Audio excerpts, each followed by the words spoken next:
Good evening. It's 6:01. I'd like to call this meeting to order. We'll begin with an invocation led by Councilmember Parker, followed by the Pledge of Allegiance led by Councilmember Ryder. Please rise as you're able.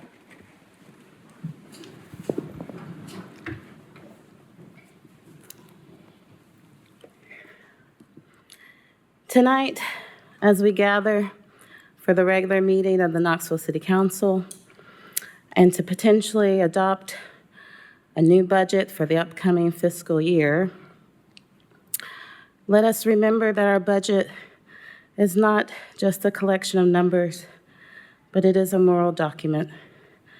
May our work tonight be guided by the needs of the most vulnerable in our community and not the wants of a privileged few. In these tough financial times, may we have the patience and wisdom to postpone those things that lack urgency, but increase funding to those items that meet the basic needs of the residents of our city.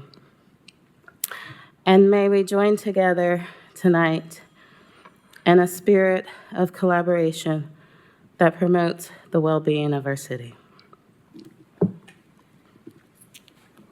Face the flag.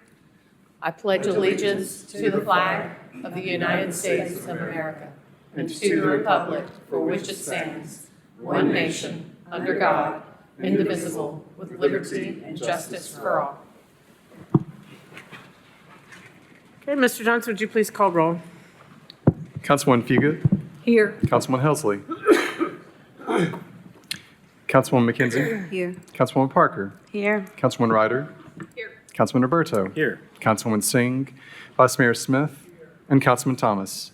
8 members present, Mayor. Okay, thank you. Next item is approval of the minutes from the last meeting. Second. Motion made to approve and seconded. Any questions or discussion? Councilmember Parker? Yeah, did we have an absence last meeting? Did we have an absence? Yeah. Didn't we? Vice Mayor Smith was absent. There was a, About 2 meetings ago.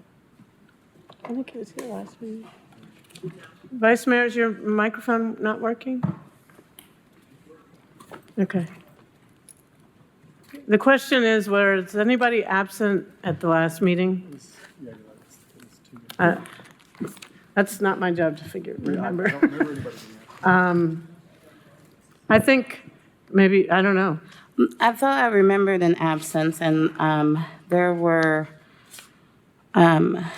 agenda items that I was absent for, but the vote was 8-0 on some items when it should have been 7-0.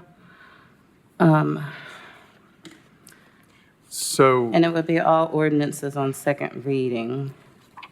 so council took a recess after a resolution.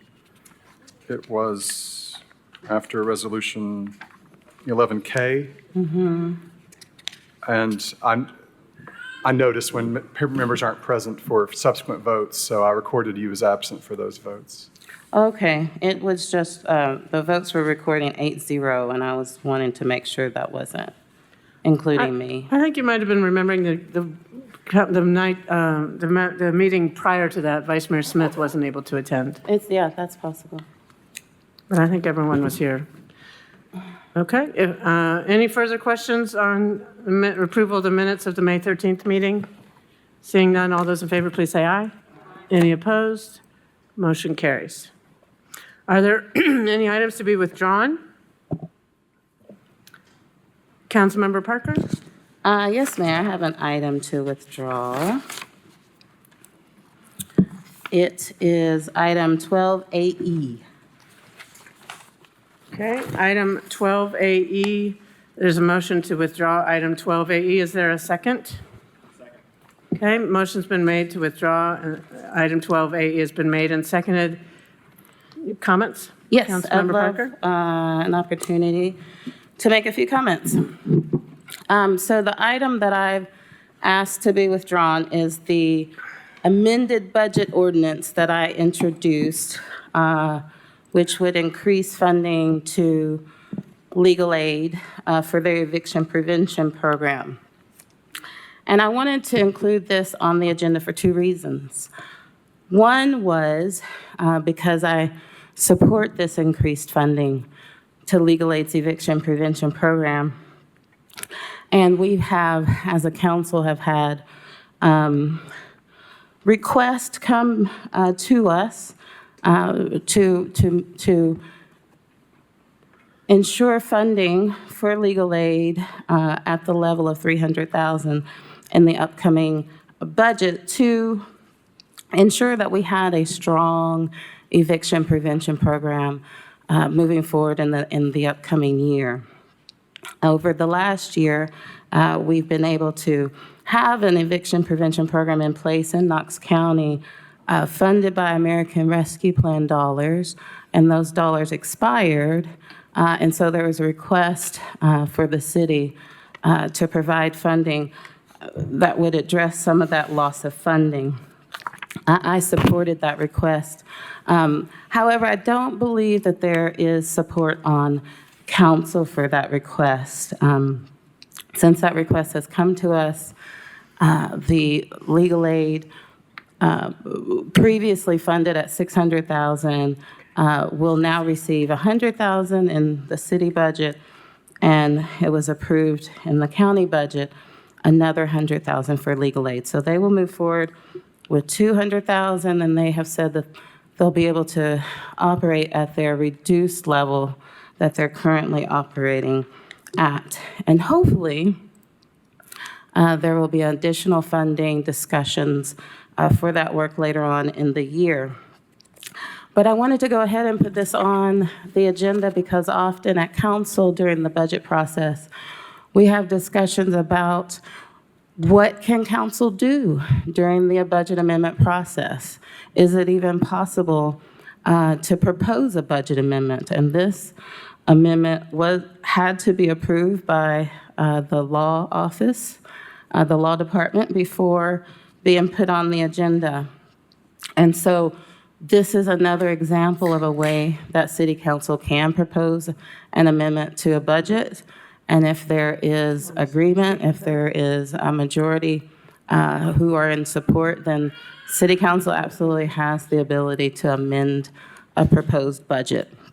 So I put it on there and left it on there for those two reasons. I want this to be on the record in the future for future city council members to see an example of a way to amend the budget, but without a vote in support and without, honestly, Councilmember Singh here to give me a second, I'm going to go ahead and withdraw this at the top of the agenda.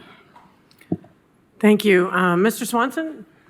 I do want to speak to that comment because while it did go on the agenda, that does not reflect the law department approval that it comports with the charter. As I told you in my email to you, I do not believe that in the form that it took, it did comport with the charter. It could be easily changed so that it could comport with the charter, but it was an unauthorized line item designation as it was. And so while it can go on the agenda, my advice to council would be that it would violate the charter to pass it as it is. I'm sorry, but in your email to me, it said it did not violate the line item amendment. No, it did not. I'll go back and look and see if I got it wrong to you, but I don't think I did. And so even though I sent it And you to... said you appreciated my opinion, which I assumed to mean that while you appreciated it, you didn't agree with it. I will post the email publicly after this meeting. Fine. Okay, motion on the floor is to withdraw item 12AE. Is that right, 12AE? Any further questions or discussion? Councilmember Thomas? Yeah, I just want to briefly say I've got a lot of concern also about the funding for legal aid, and I certainly hope that we continue to monitor their funding and see what sources they have available and try to fill in whatever gaps we have. I did talk to the director of legal aid today. I think most of you got emails. They assured us that at least for the moment, they are on what was called sound footing, but that doesn't mean we not need to monitor this in the future and even in next year's budget. So I just wanted to say that some of the concerns Councilperson Parker has about that funding, I have them also, but I'm confident that this council will monitor those and address it when necessary. Thank you. Okay. Seeing no further discussion, all those in favor of this withdrawal, please say aye. Any opposed? Motion carries. Are there any items to be postponed? Are there any items to be added by motion? Yes. Councilmember Ryder? Never mind. Wrong one. Sorry. Okay. Are there consent items? No, there are no consent agenda items. Ms. Ryder has it. I would like to make a request to add some items on consent.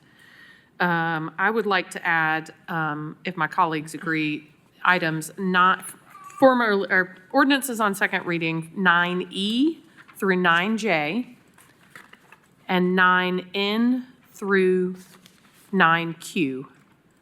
These are items from the last meeting 9E through J. that don't have speakers signed up. Second. Okay. Motion's been made to consider on the consent agenda those items on second reading for whom no one has signed up to speak, the ones that she just said. You want to repeat the ones? Yeah. 9E through J, and 9N as in Nancy through 9Q. Okay, does everyone understand the motion? It's been seconded. Any questions or discussion? Seeing none. Oh, Councilmember Parker? Just that unfortunately, I'm opposed. Okay, well, you can, If she opposes, they can't be on consent. okay. So it has to be unanimous for it to be put on consent agenda? Is that correct? So well, I guess we should take the vote. We don't even need, there's no need to vote. Okay. Okay. That motion doesn't pass. Any other, I guess that's it. We'll go right to mayor's report. Okay. Good evening. Time now for the mayor's report. I want to start by saying I hope everyone had a good holiday weekend. Of course, it's Memorial Day where we honor the fallen. There was a lot going on to honor our fallen members of the military, including at Honor Fountain City Day, where I was able to attend. Councilmember Ryder and Councilmember Fugit were also able to be there. It was a wonderful community event, but also a way to honor our military veterans and those who lost their lives defending our country. So thank you for everyone who helped coordinate that event, and I was really honored to be asked to speak at that event as well. I also want to thank council for agreeing to have a workshop in 2 days. Thank you for agreeing to do that. I know you guys work really hard and have jobs outside of council, so thank you for dedicating more time to this. Last week, I formally announced plans to bring half-cent proposal to you with the ultimate goal of putting it on the ballot to let city voters decide. This proposal is all about investments in our neighborhoods and planning for the future.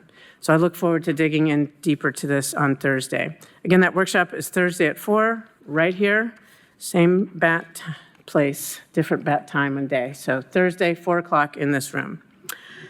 Another important date to mark on your calendars is June 10th. That's when we will be hosting our 16th annual Business Opportunities Breakfast. This breakfast is a great opportunity for small businesses to connect with city leaders and partner agencies about upcoming work opportunities.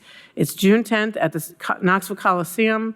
Doors will open at 7:30 a.m. The program will begin at 8. Youth Council.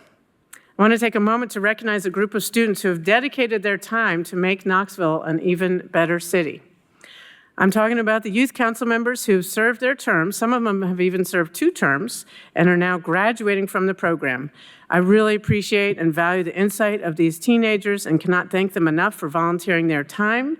They are recently graduated from, the ones who are here tonight, from Central High School, South Doyle High School, Career Magnet Academy, and Paideia Academy, and they're off to a variety of different higher education entities, University of Tennessee, Pellissippi Community College, Kennesaw State, and American University. Their contributions to the city have been really valued and appreciated. I appreciate Emily Norris's leadership of that program. And if you guys could please stand up so we could recognize you. Thank you so much.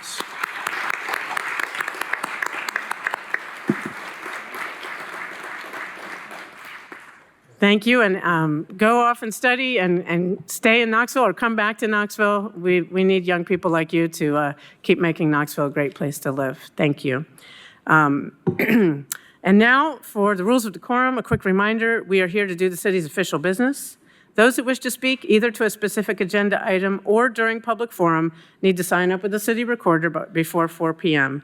Do not use profanity, and when speaking to specific agenda items, you must stay on topic. Remarks must be germane to the question ahead of the assembly. That is, statements must have bearing on whether the pending motion should be adopted. Those who fail to adhere to these rules will be ruled out of order. For those who are listening, please note if you disrupt a public meeting, you will be asked to leave or escorted out. And thank you in advance for everyone's respect for these rules.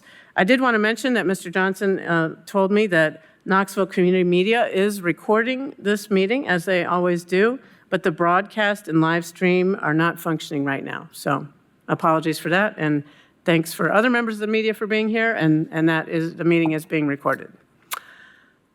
That does it for my mayor's report. Are there any reports of council members or committees?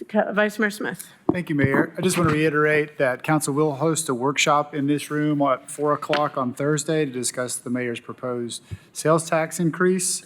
Again, that's 4 o'clock in this room. We will convene a workshop. The other item is I wanted to wish a belated happy birthday to Councilwoman Singh. Obviously, she's enjoying her birthday elsewhere, and so she's not here, but we celebrate her nonetheless. Okay, any others? Seeing none, we'll move on to the next item, please. 9B is an ordinance. 9B is an ordinance making and fixing the annual appropriations for the several departments, agencies, and funds of the City of Knoxville for the fiscal period beginning July 1, 2025 and ending June 30, 2026, and providing the authority to reappropriate non-project related encumbrances at the end of fiscal year 2024-2025 into fiscal year 2025-2026. Motion made to approve and seconded. Any questions or discussion? Councilmember Parker? Yes, I had a few questions related to this proposed budget ordinance. And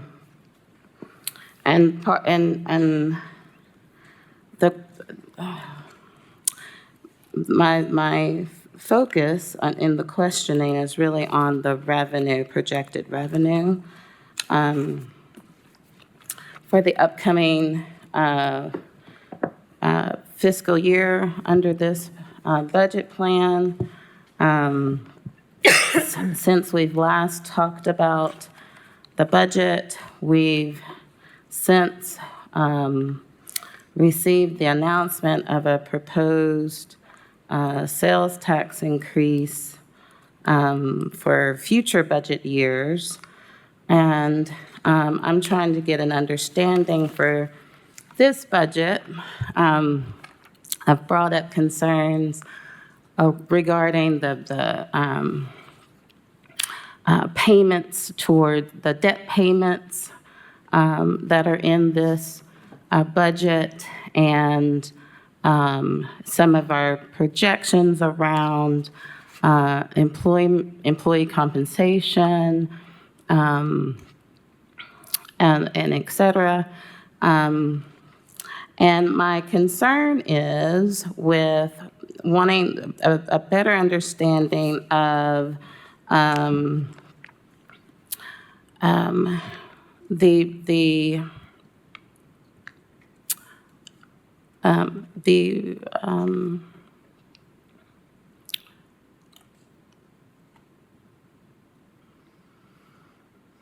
the need for a sales tax increase considering the projections in this budget. Thank you, Councilmember Parker. First, this budget does not at all take into account that half-cent sales tax proposal for neighborhood investments, because we have a lot of work to do before we know whether that's going to even be on the ballot. And then if council does choose to put it on the ballot, then the voters have to consider whether or not they want to adopt it. So this budget has nothing to do with that, except insofar as in the future, we may or may not have additional resources, in which case any additional funds that would come through that would have to go through council for any appropriation and consideration. And I understand that the revenue from that sales tax increase is not included into this budget. However, there are budget decisions made within this budget that I'm assuming are taking into account a future sales tax increase. That's incorrect. It does not take into account any change in the sales tax amounts. It just is based on the regular revenue projections that the finance team does. Mr. Evans, did you want to elaborate? That's absolutely correct. We have no idea whether the additional local option sales tax increase would be approved or not. And it would be foolhardy to make decisions for the upcoming FY's budget based on something we don't even know if it'll happen. So none of that was taken into consideration. I know not by my staff and not by anybody I've had any dealings with. No. And so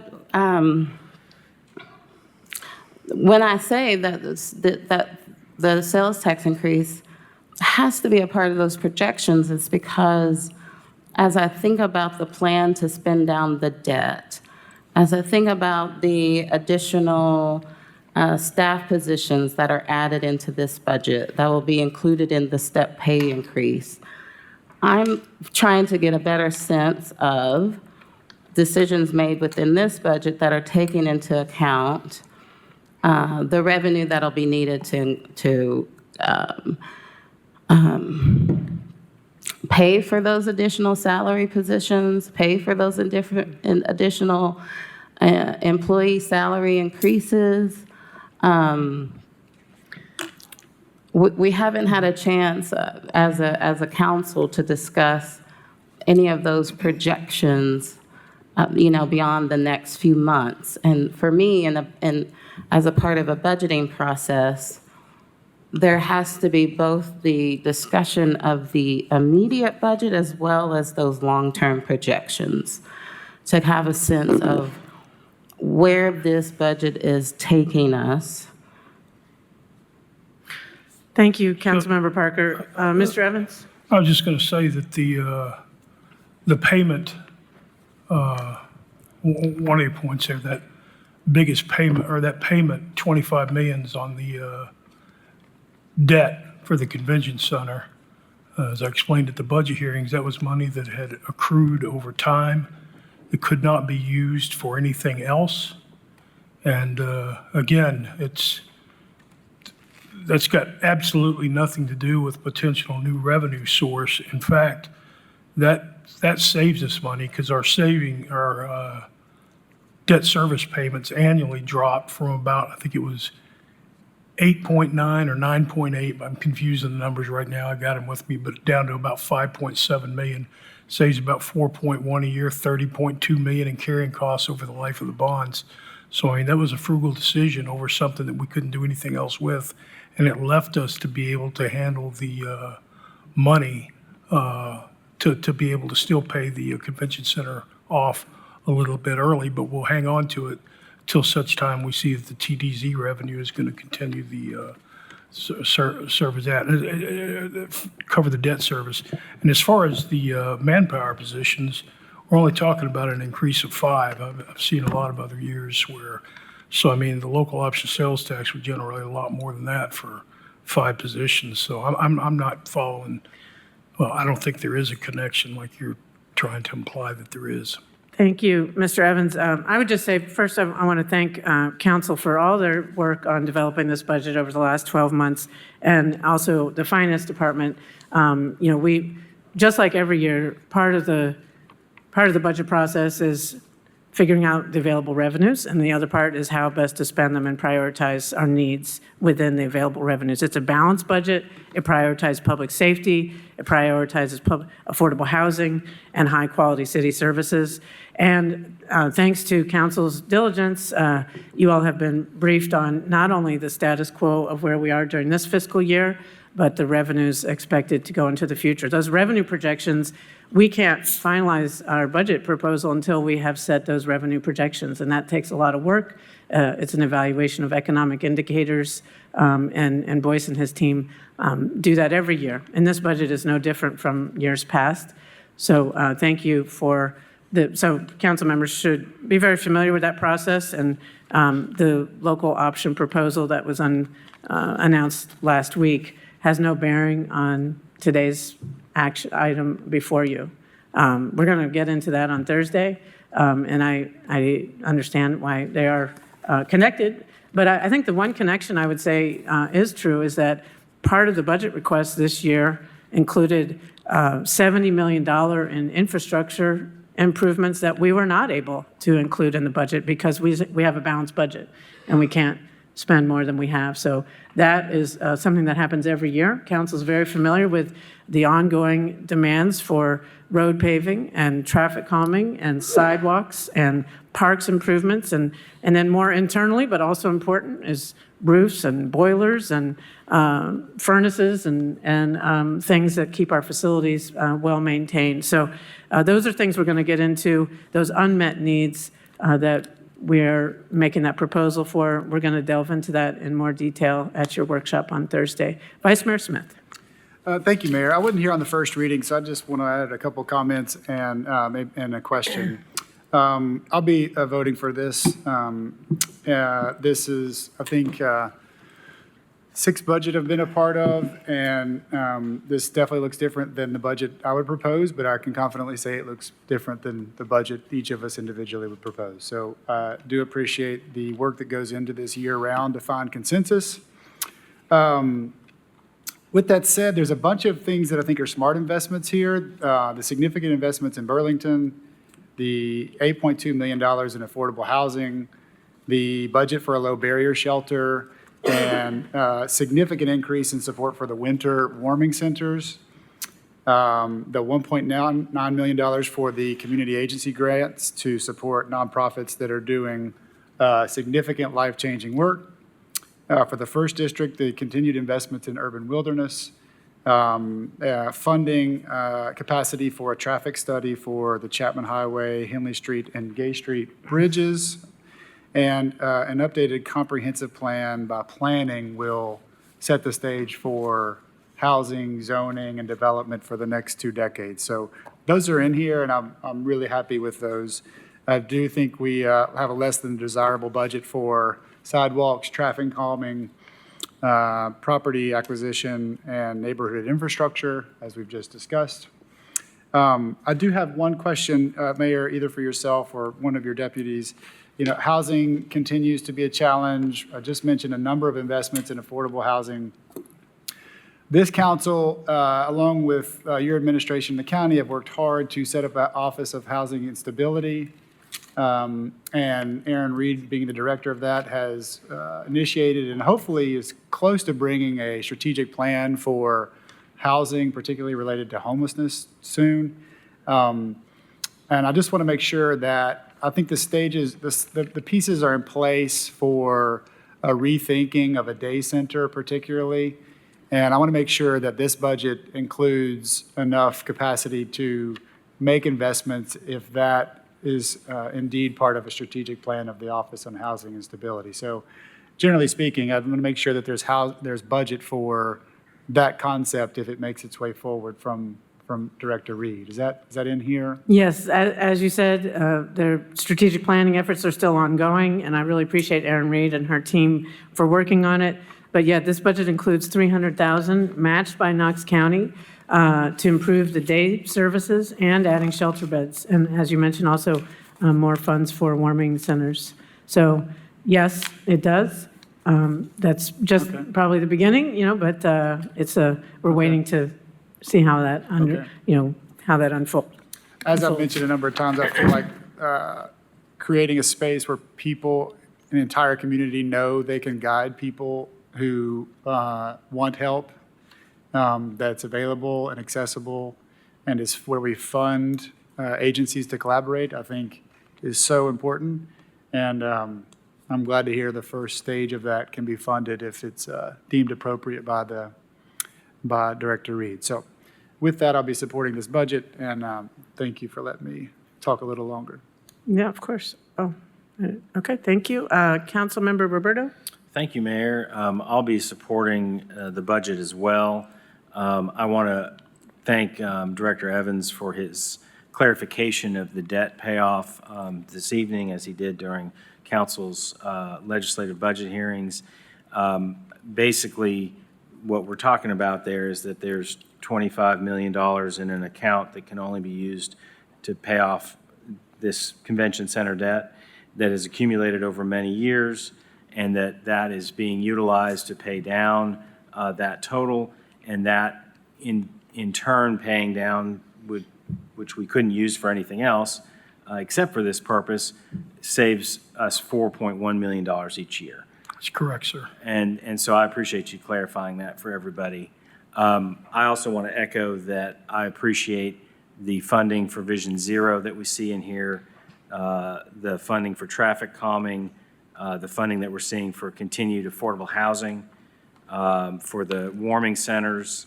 And one cautionary, mention is I'm very thankful to see that there's increases for firefighters.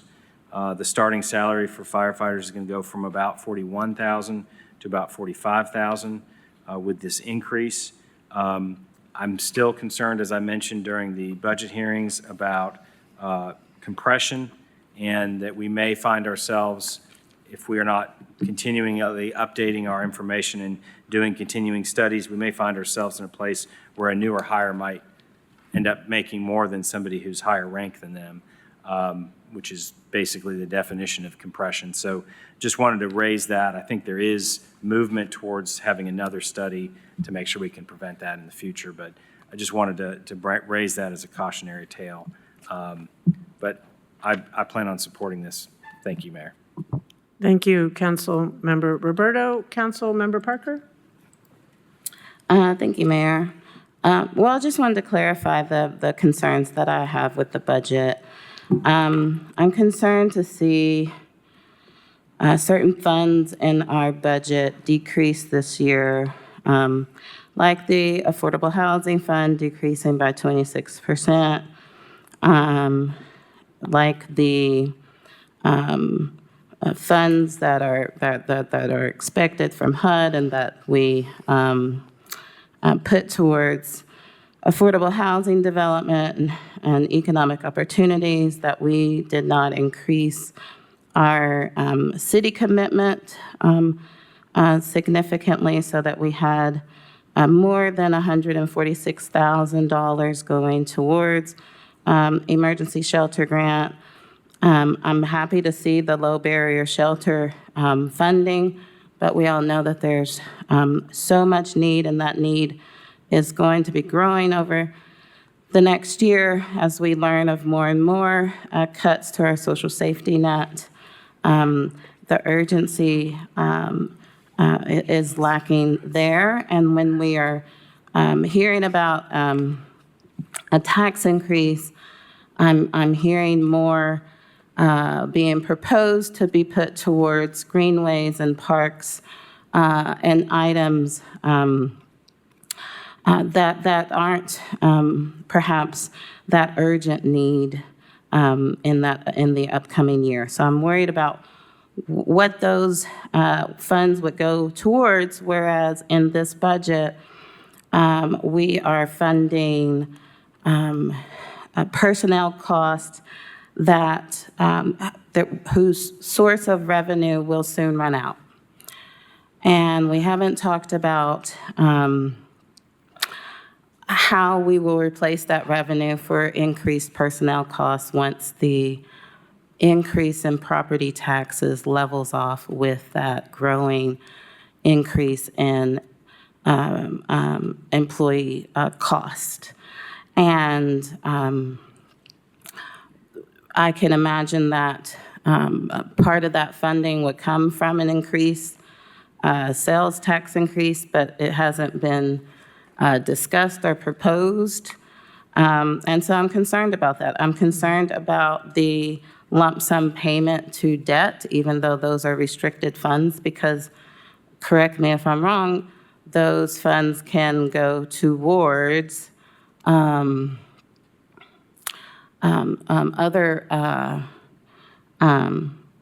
improvements to our facilities, could it not? No, ma'am, not the TDZ dollars that are in there, which make up the largest preponderance of it.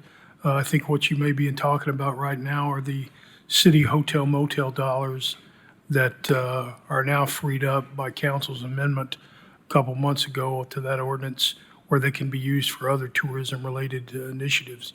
But the money that has been put into this particular convention center fund, if you will, over a period of years that has accrued, no, that can't be used for anything else. Okay, I'm going to keep asking questions about our debt management. That's fine. Because I think it's important for it to be clear how the funds are used and how the funds can be used, because there are some urgent needs in our community. And the priority, in my opinion, really since I've been on council, has remained the same, and it has been a focus on developing out our civic furniture, growing our tourist economy, and we're seeing less and less of that social safety net. We're seeing outside of the funding going to legal aid, fewer of those support services for our community than we had 7 years ago. And these should be increasing. We should have received funding over the last 6 years that not only built up these programs, but in some ways created new programs that we're now making even stronger coming out of the pandemic. Instead, I'm seeing increased funding more and more and more towards law enforcement versus the needed social safety net that our community is going to need in this upcoming year. So I'm seeing a budget that doesn't reflect the priorities that my constituents have sent me to vote for. Thank you. Councilmember Ryder? Mr. Evans, so the 2024-2025 budget had $8 million for affordable housing, and the narrative for the 25-26 says 8.2 million. So I'm just trying to follow, is there a shift somewhere else? The 8.2 for affordable housing in the proposed budget Yeah. that you're doing the reading on right now is, it's got 4.2 million transforming Western, 2.5 million affordable rental development fund, and 1.5 million for permanent supportive housing. So that 8.2 million includes both affordable housing trust fund and affordable rental housing. It has both in it. Okay. So I'm just trying to figure out which one specifically went down 26%.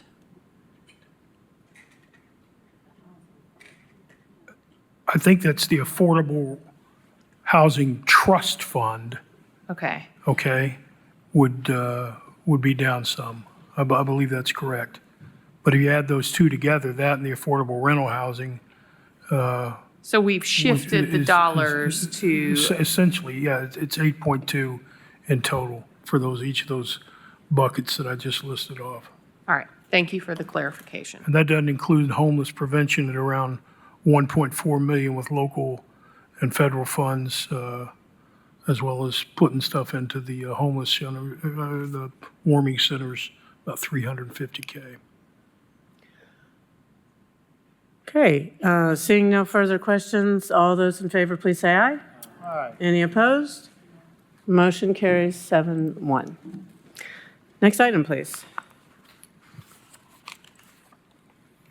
9C is an ordinance to levy a tax on all taxable properties, real, personal, and mixed, within the corporate limits of the city of Knoxville, to provide sufficient revenues to fund the general fund and debt service fund, operations and debt service obligations of the city of Knoxville for the fiscal period beginning July 1, 2025, and ending June 30, 2026. Move to approve. Motion made to approve and seconded. Any questions or discussion? Mr. Evans, will you turn your mic off so I don't get confused? Thank you. Seeing no further questions or discussion, all those in favor, please say aye. Any opposed? Motion carries. 9D is an ordinance of the Council of the City of Knoxville to amend Chapter 2, Article 3, Division 2, Section 2-449, 2-450, 2-458, and 2-459 of the Knoxville City Code to adjust the classification and compensation plans. Motion made to approve and seconded. Any questions or discussion? Seeing none, all those in favor, please say aye. Any opposed? Motion carries. 9E is an ordinance to amend the Knoxville City Code Appendix B zoning code, Article 12.8, landscape buffer yards, R. Bentley Marlowe applicant, all districts. Motion made to approve and seconded. Any questions or discussion? Seeing none, all those in favor, please say aye. Any opposed? Motion carries. 9F is an ordinance to adopt the revised design guidelines for the Edgewood Park City H District, Knoxville, Knox County Planning applicant, District 6. Motion made to approve and seconded. Any questions or discussion? Councilmember Parker? There were multiple parts of this, of these guidelines that I disagreed with, so I'm not in support of it. Part of it is the affordability crisis, but also part of it is wanting to promote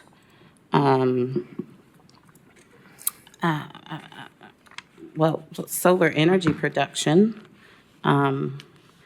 in Knoxville and not have any design standards that could prohibit that or even make it more difficult. As I was reading through the guidelines, what was prioritized in placing the solar panels was how it looked essentially from the street versus the best coverage to capture sunlight, which is what it should be. And that was concerning to me. And then, of course, in terms of some of the materials that were restrictions and concerns about cost increase, even looking at doors. In my experience, the doors that were listed are the cheaper doors. The doors that are allowed are the more expensive doors. Similar with siding. And so, I had real concerns regarding what this would do to affordability. Councilmember Ryder? Yeah, is Ms. Lanoy here tonight to speak to this, or Ms. Brooks, or you? No, Miss Lanoy is not here. Okay, yeah, she was here and had a whole thing ready last time, but we didn't ask her any questions. It's my understanding, so what are the predominant changes with this draft and that we're voting on? The predominant changes are to the alternative materials that are now allowed to be used. Previous guidelines prohibited anything beyond wood, so the updated guidelines have additional parameters set up for approving and reviewing both existing alternative materials and those that might be developed in the future. It does address energy efficiency and sustainability, and to the solar question or issue, there is an opportunity to evaluate the placement of solar on a case-by-case basis based on that particular unique characteristics of that house or that site. So there's just in general, built in additional flexibility to address concerns that the neighborhood had about affordability, sustainability. And so that's what you'll find throughout the guidelines. Okay, and just to be clear, because I think someone asked this question elsewise outside of this meeting, this is no expansion or change. These are the existing, same parameters, same footprint. That's This correct. is just expanding what's allowed for materials that have been created. And I believe some of the applications that have been approved have been allowing some of the alternative materials. This just updates the guidelines to go with what the practice is. That's correct? Updating and modernizing the Okay, guidelines, yes. all right, thank you. Thank you. Seeing no further questions, all those in favor, please say aye. Any opposed? No. Motion carries 7-1. Next item.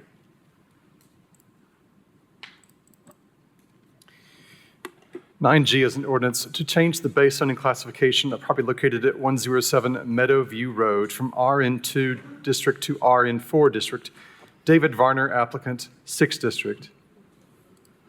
Motion made to approve and seconded. Any questions or discussion? Seeing none, all those in favor, please say aye.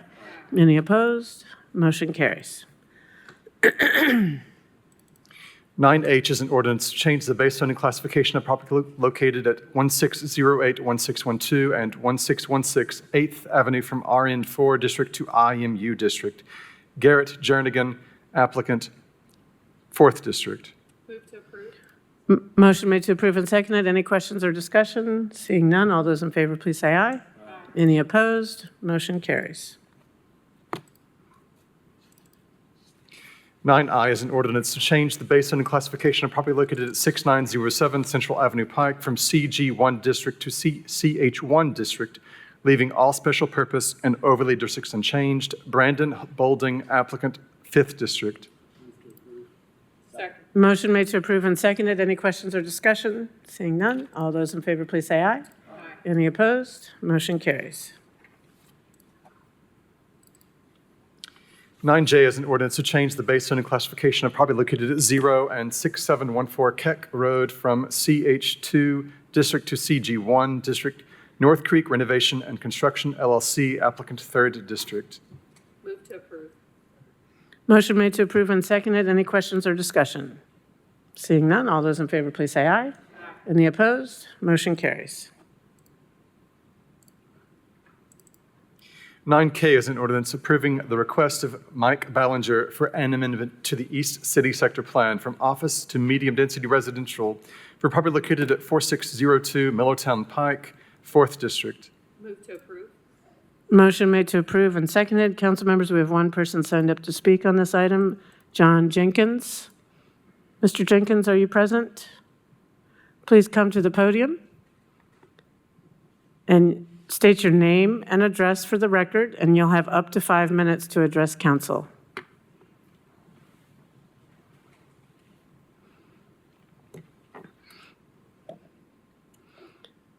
And you'll need to activate the microphone. There's a little button there, it turns it red.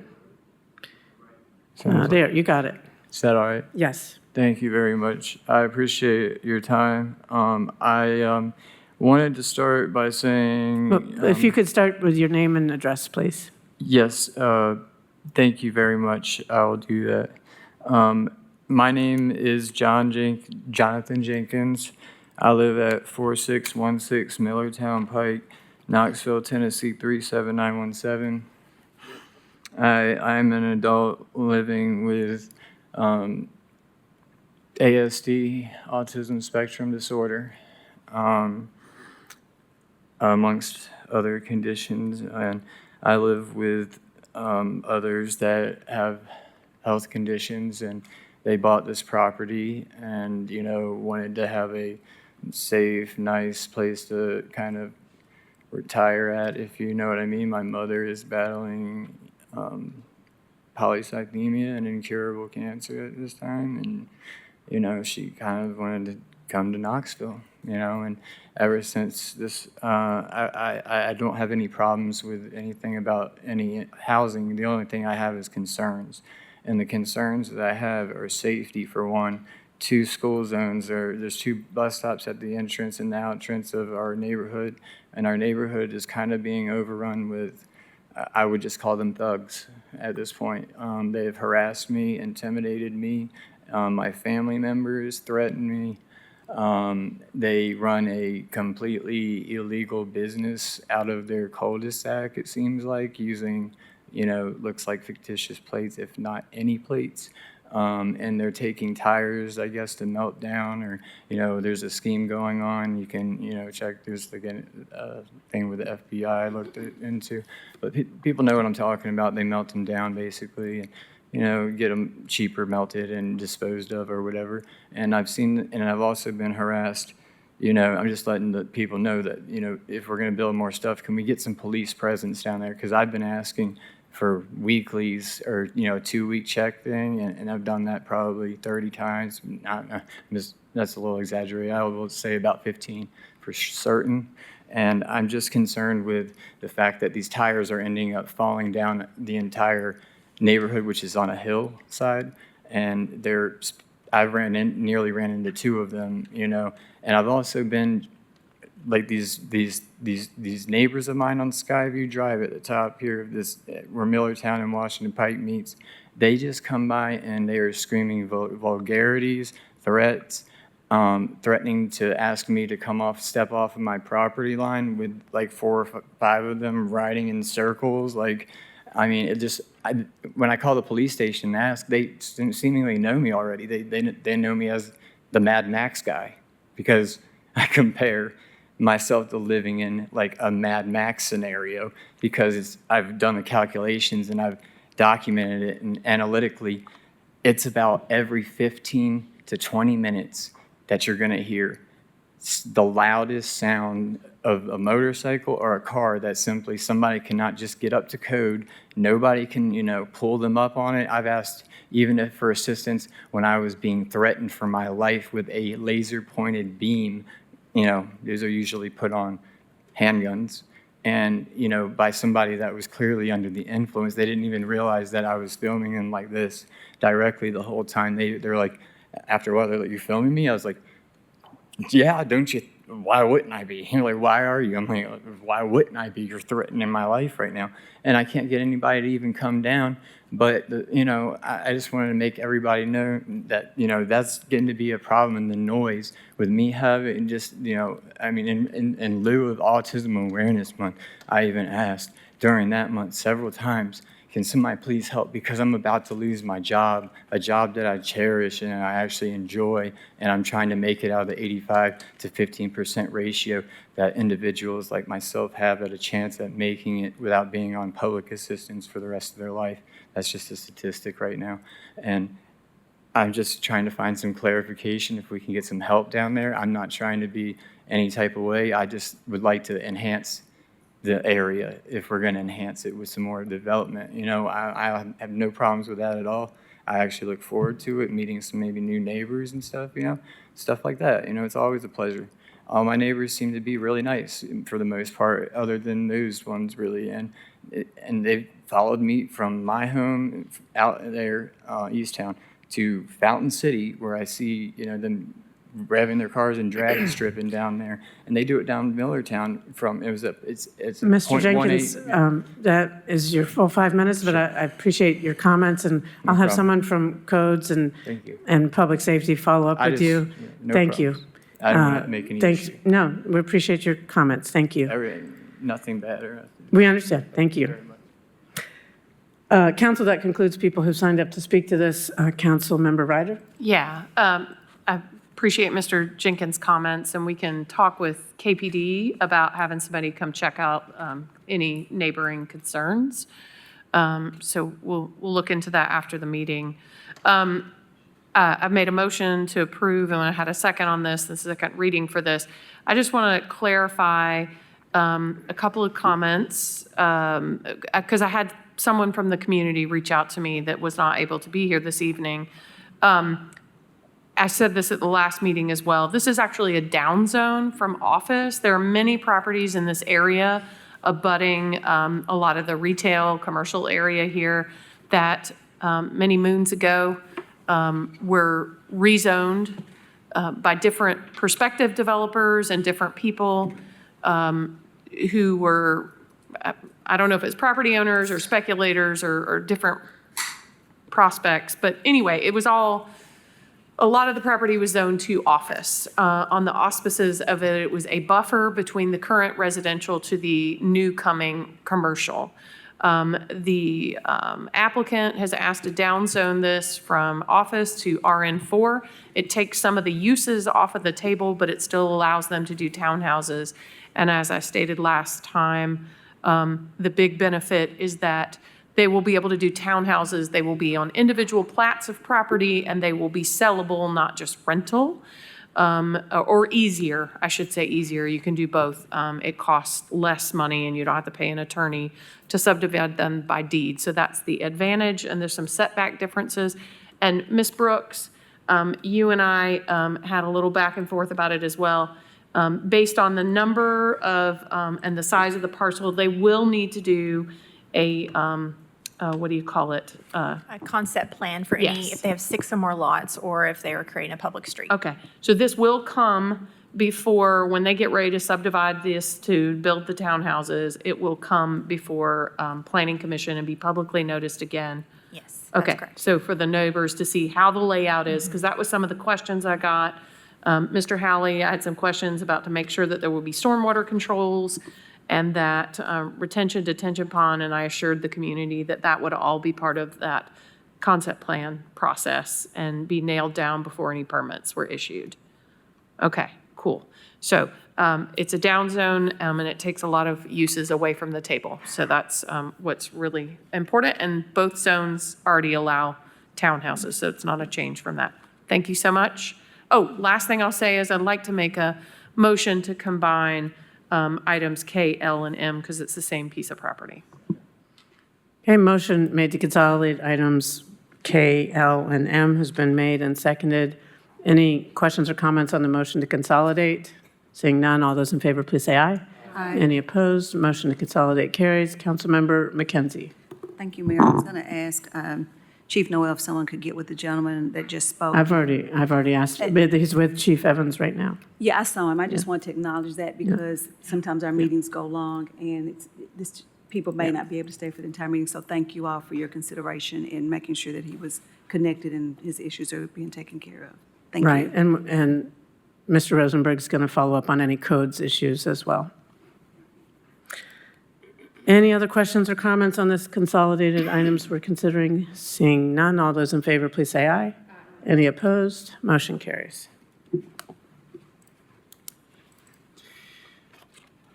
9N is an ordinance to change the base zoning classification of property located at 1908 Grand Avenue from CN District to IMU District. J. Scott Busby, AIA applicant, First District.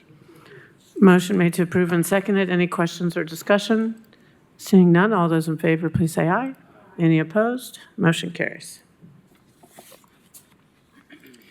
9O is an ordinance to change the base zoning classification of property located at 305 Randolph Street, 600 East Magnolia Avenue, and 611 East Depot Avenue from IMU District to DKW Subdistrict. Catherine Greer, applicant, 4th and 6th Districts. Motion made to approve and seconded. Any questions or discussion? Seeing none, all those in favor, please say aye.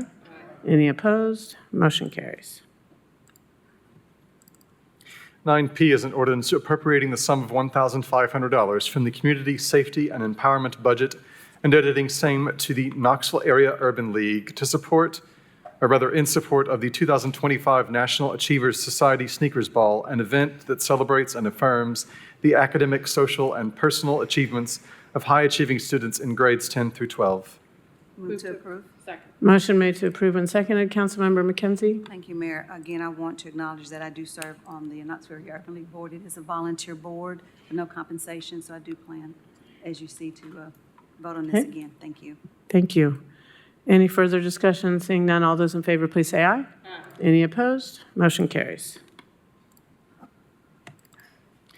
9Q is an ordinance appropriating the sum of $1,500 from the Community Safety and Empowerment budget and donating same to the Souls Youth Choir in support of an educational musical event that will engage young people in conversations around bullying, discrimination, as well as attendance of the musical Hairspray.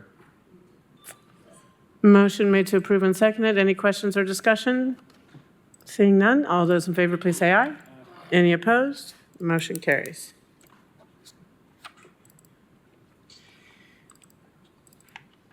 R is a resolution authorizing the mayor to execute any and all documents necessary to enter into an agreement with the University of Tennessee Social Work Office of Research and Public Service to conduct a comprehensive community violence assessment to evaluate the implementation of place-based strategies, its impact on violent crime in identified areas, and levels of community trust and perceptions of safety in identified areas, in a total amount not to exceed $100,000.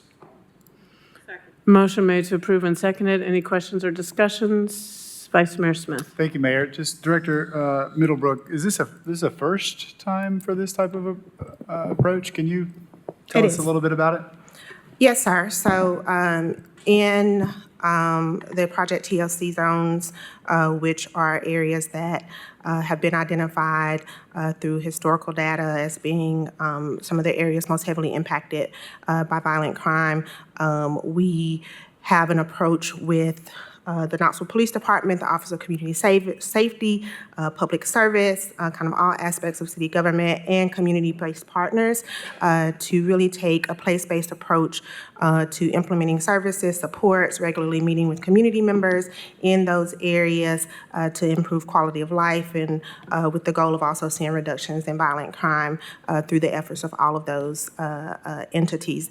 And this partnership would be really to assess the implementation of those programs, to engage in surveying in those communities, focus groups, and really digging deep into both police data, service provider data, community-based information to assess what is working, what the actual impact is, where there may be opportunities to make adjustments or growth, and really give us a good assessment of how those programs are being implemented. We currently do some internal surveying, but this will really enhance our capacity in those places to understand that work. And is this the first time Swarps has done this for the city? Correct. Okay. We're typically known for our homeless back-end database, but this is survey work they will do for the first time? Yes. For us, at least? Yes. Okay. All right. Thank you. Thank you. Councilmember Parker?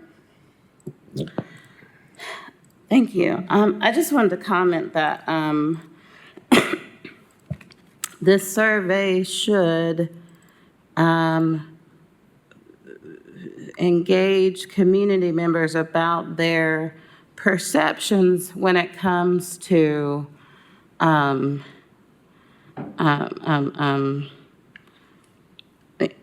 potential violent acts from fellow community members, but also from the police. And when I read the city's proposal for funding of this program, the $2 million federal grant, it reads as if there's an assumption that increased police presence is welcomed by all. And based on conversations that I've been having in the community, and there was one conversation recently that a community member led online to ask individuals in our community how they feel in their communities after 10 p.m. and whether they feel safe or not. And if they don't feel safe, what are they most worried about?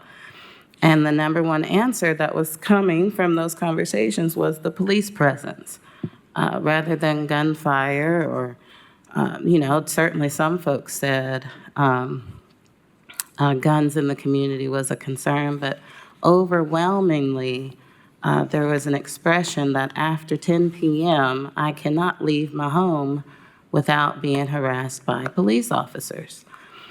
And so I would hope that this study or survey, even though being paid for and conducted by the city, would still be able to, survey the community in a way where they feel comfortable sharing those types of answers. Thank you. Councilmember McKenzie? Thank you, Mayor.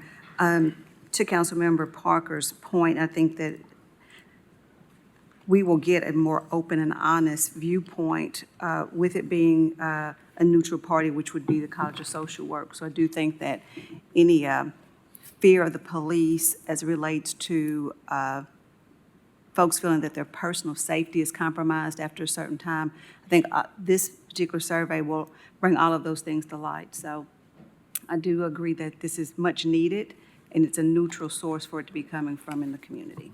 Thank you. Thank you. Councilmember Thomas? Yes, a question for Director Middlebrook. I noticed there's 3 neighborhoods that are mentioned as the area of activity for this project. What criteria was used to choose those 3 neighborhoods? So those are the project TLC zones that have been, the 2, Western Heights and Montgomery Village have been online for just about a year. And the East Knoxville zone has been active for about 2 years, I believe. And those determinations were made based on historical data. So we looked at several years of historical data related to shooting incidents, both non-fatal and fatal shooting incidents, and identified the areas that had the highest incidence of violence, and then also considered the capacity of our city departments, both our office and the Knoxville Police Department, in terms of determining what areas we could effectively serve. But it was primarily determined based on several years of historical shooting data. Okay. Curious, of course, since Lonsdale's in my district, and sometimes in the past there's had a number of shootings there. I was just wondering how the data for Lonsdale compared to the 3 that were chosen. Yeah, and I'm sorry, I don't remember off the top of my head. We selected them quite some time ago. But one of the things that we continually do is assess kind of where we are. And as we grow our capacity, there is, of course, the potential for other locations that are heavily impacted to be added to the place-based work. But as I recall, these 3 kind of rose to the top in terms of those shooting incidents. But I can get with Mr. Thomas, I would just say that Lonsdale certainly would be among the next in line if we are able to expand to a 4th TLC. Yeah, and I certainly am not debating the 3 that were chosen. I was just wondering where next in line or what other neighborhoods might be included. So thank you for your answer. Absolutely. Any further questions or discussion? Seeing none, all those in favor, please say aye. Any opposed? Motion carries. 11S is a resolution authorizing the mayor to execute an agreement with Sanders Pace Architecture LLC to provide professional design services for the LT Ross Building re-roof project in an amount not to exceed $49,820. Motion made to approve and seconded. Any questions or discussion? Seeing none, all those in favor, please say aye. Any opposed? Motion carries. 11T is a resolution authorizing the mayor to execute an agreement with Henley Roofing Company for the outdoor Knoxville re-roof project in an amount not to exceed $151,300. Move to approve. Motion made to approve and seconded. Any questions or discussion? Seeing none, all those in favor, please say aye. Any opposed? Motion carries. 11U is a resolution authorizing the mayor to execute an agreement with Wildlands Engineering Incorporated to provide construction engineering and inspection services for the Mary Vestal Park Stream Bank Stabilization Project in an amount not to exceed $88,000 funded with the American Rescue Plan Act grant. Motion made to approve and seconded. Any questions or discussion?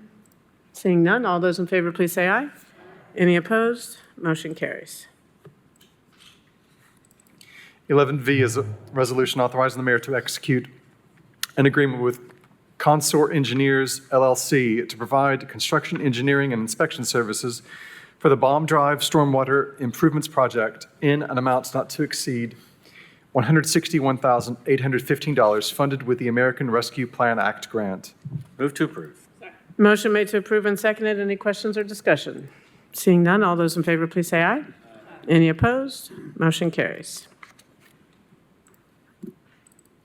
11W is a resolution authorizing the mayor to execute an agreement with Rummel, Klepper, and Call LLP to provide construction, engineering, and inspection services for the North Cherry Creek Stormwater Improvements Project in an amount not to exceed $168,840, funded with the American Rescue Plan Act grant.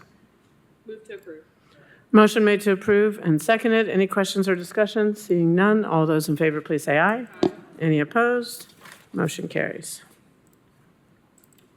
11X is a resolution authorizing the mayor to amend the contract with Smith Seckman Reed Incorporated to provide professional engineering design services for the Cured in Place Pipe Infrastructure Rehabilitation Project, increasing the contract amount by $19,800 for a new contract total of $136,080 and extending the date of completion to August 31, 2026.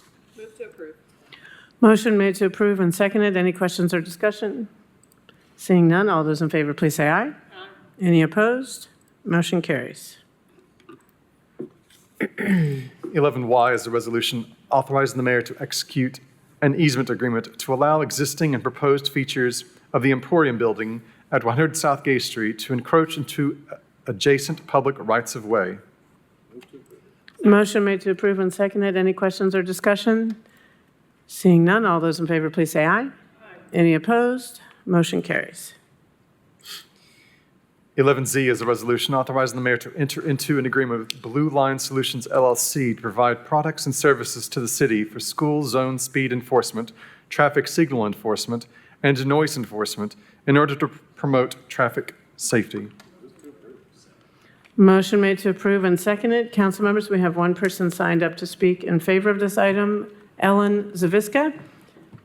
If you could come to the podium, state your name and address for the record, and you'll have up to 5 minutes to address council. Thank you so much, y'all. We're in a groove. I'm sorry to interrupt it, but I'll be quick.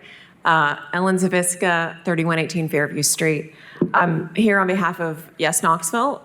We are an organization promoting transportation options, more housing, and great public spaces in Knoxville. And I'm really happy to be before you to speak briefly in favor of this agenda item. Automated speed enforcement is an amazing tool for improving the safety of everyone using our transportation system. Whether they're inside a vehicle, riding a bicycle, walking, using another means of getting around.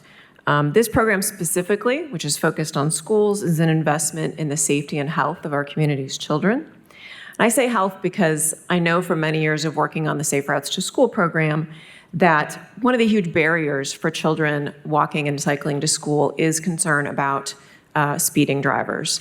And anything we can do to bring down the rate of speeding around our schools and also violations of traffic signals encourages families to walk to school. That improves children's physical health, their mental health, their social connections, and their academic achievements as well. We know that automated enforcement is safer for drivers because unfortunately traffic stops can be a danger to drivers, especially our neighbors who are Black and brown, other folks of color. Those stops can be very dangerous for law enforcement officers as well. So any alternatives we have to law enforcement doing this work when they can be, solving violent crimes is a good thing. So I look forward to seeing the results of this program and hopefully its expansion in the future. Thank you. Thank you. Council members, that concludes the people who signed up to speak to this item. We do have obviously several staff members here who are prepared to answer any questions you might have. Councilmember Fugit. Thank you, Mayor. I'll just say, I don't know where we're going to pick which schools to start with, but I am going to make a plug that we look at our schools in the city the middle schools first, because more children walk to middle school unaccompanied. They tend to be on larger roads, and people go very fast. I just speak to my experience with Bearden Middle School, Francis Road, and Middlebrook Pike. Lots of 11, 12, 13, 14-year-olds walk to school unaccompanied, and it's just a pitch that we got to start somewhere. I know elementary schools we have more of, but we don't have that many middle schools within the city limits. And I've already shared this conversation with Mr. Rosenberg, so this is not a surprise to him, but I'm going on the record as saying that middle schools are where I think most of our children walk alone and are at most at risk on busier roads. So. Thank you, For what that's Councilmember worth. Fugan. I think that's a great suggestion. I know that we have had a student get hit by a car outside of Vine Magnet, and I just did a walk with elected officials near Whittle Springs, and people are going really fast around that school. So, and I know from my experience at Bearden Middle, and that's just 3 of them, and so South Doyle Middle, I mean, thank you for that suggestion. We will certainly take that into account as we deploy these. Councilmember Parker. Yeah, I do have some concerns. First of all, I have concerns about our community safety when it comes to the use of these technologies and keeping our data safe when these technologies are used. That's one concern, but also I'm concerned about all of the new technology being adopted in our city and how that's being communicated to the community and how it might be confusing to the community. And I have my own personal experience. I was leaving it was our retreat, our city council retreat, leaving out on Summit Hill. And as I'm approaching Green Magnet, I see police pulling people over to the left. I see a police car sitting in the middle, and I see a big flashing yellow light in the middle of the median. And my eyes are so drawn to all of this hullabaloo going on, I didn't see the school zone sign flashing. The small, may I add, the small school zone sign flashing on the side of the road. All I see are all of these other lights flashing. So here I am going 35 miles an hour, looking at all these flashing lights and don't see the school zone. So I get pulled over for speeding. And the officer said, well, pay attention when you see the flashing yellow lights. You gotta see the flashing yellow lights. Well, flashing yellow lights mean different things on different streets. There's no universal message from flashing yellow lights. If it's if you're on Chilhowie, near the school on Chilhowie, the speed limit's 30 miles an hour. It's a different. So I'm worried about what type of technology is being purchased, where is it being placed, what's the visibility of it, what's being communicated to drivers. Are these signs that we're used to seeing? Is it something that we took a driving test and we know to look for these signs, or is it some new just lights flashing in the middle of the street and a camera's gonna take the picture and nobody's there to explain to you what just happened? It just automatically happens. Mr. Gentry, our Vision Zero, Mr. Howley, sorry. Would you please answer that? Sure. Part of the educational piece from the signage perspective will be there will be a sign that indicates that there's an enforcement camera ahead. Then it will be followed by a radar feedback sign, which are the same ones we see around the community right now that will tell you how fast you're going, and it will flash with red if you are going above what the designated speed is for that time. Followed by that, you would have the standard flashers that we have at the various schools. And after that will be the actual camera that is doing the analysis and providing the speed and detection and video information that it provides. So the education for the community, you are saying, is on-site. Is there a educational campaign being planned to teach the community about these new enforcement zones? Let Cody answer that question. Yes, there is. Please activate your mic, please. There is an educational campaign that comes along with this. We also have representatives from Blue Line here tonight that could probably answer some of the specifics.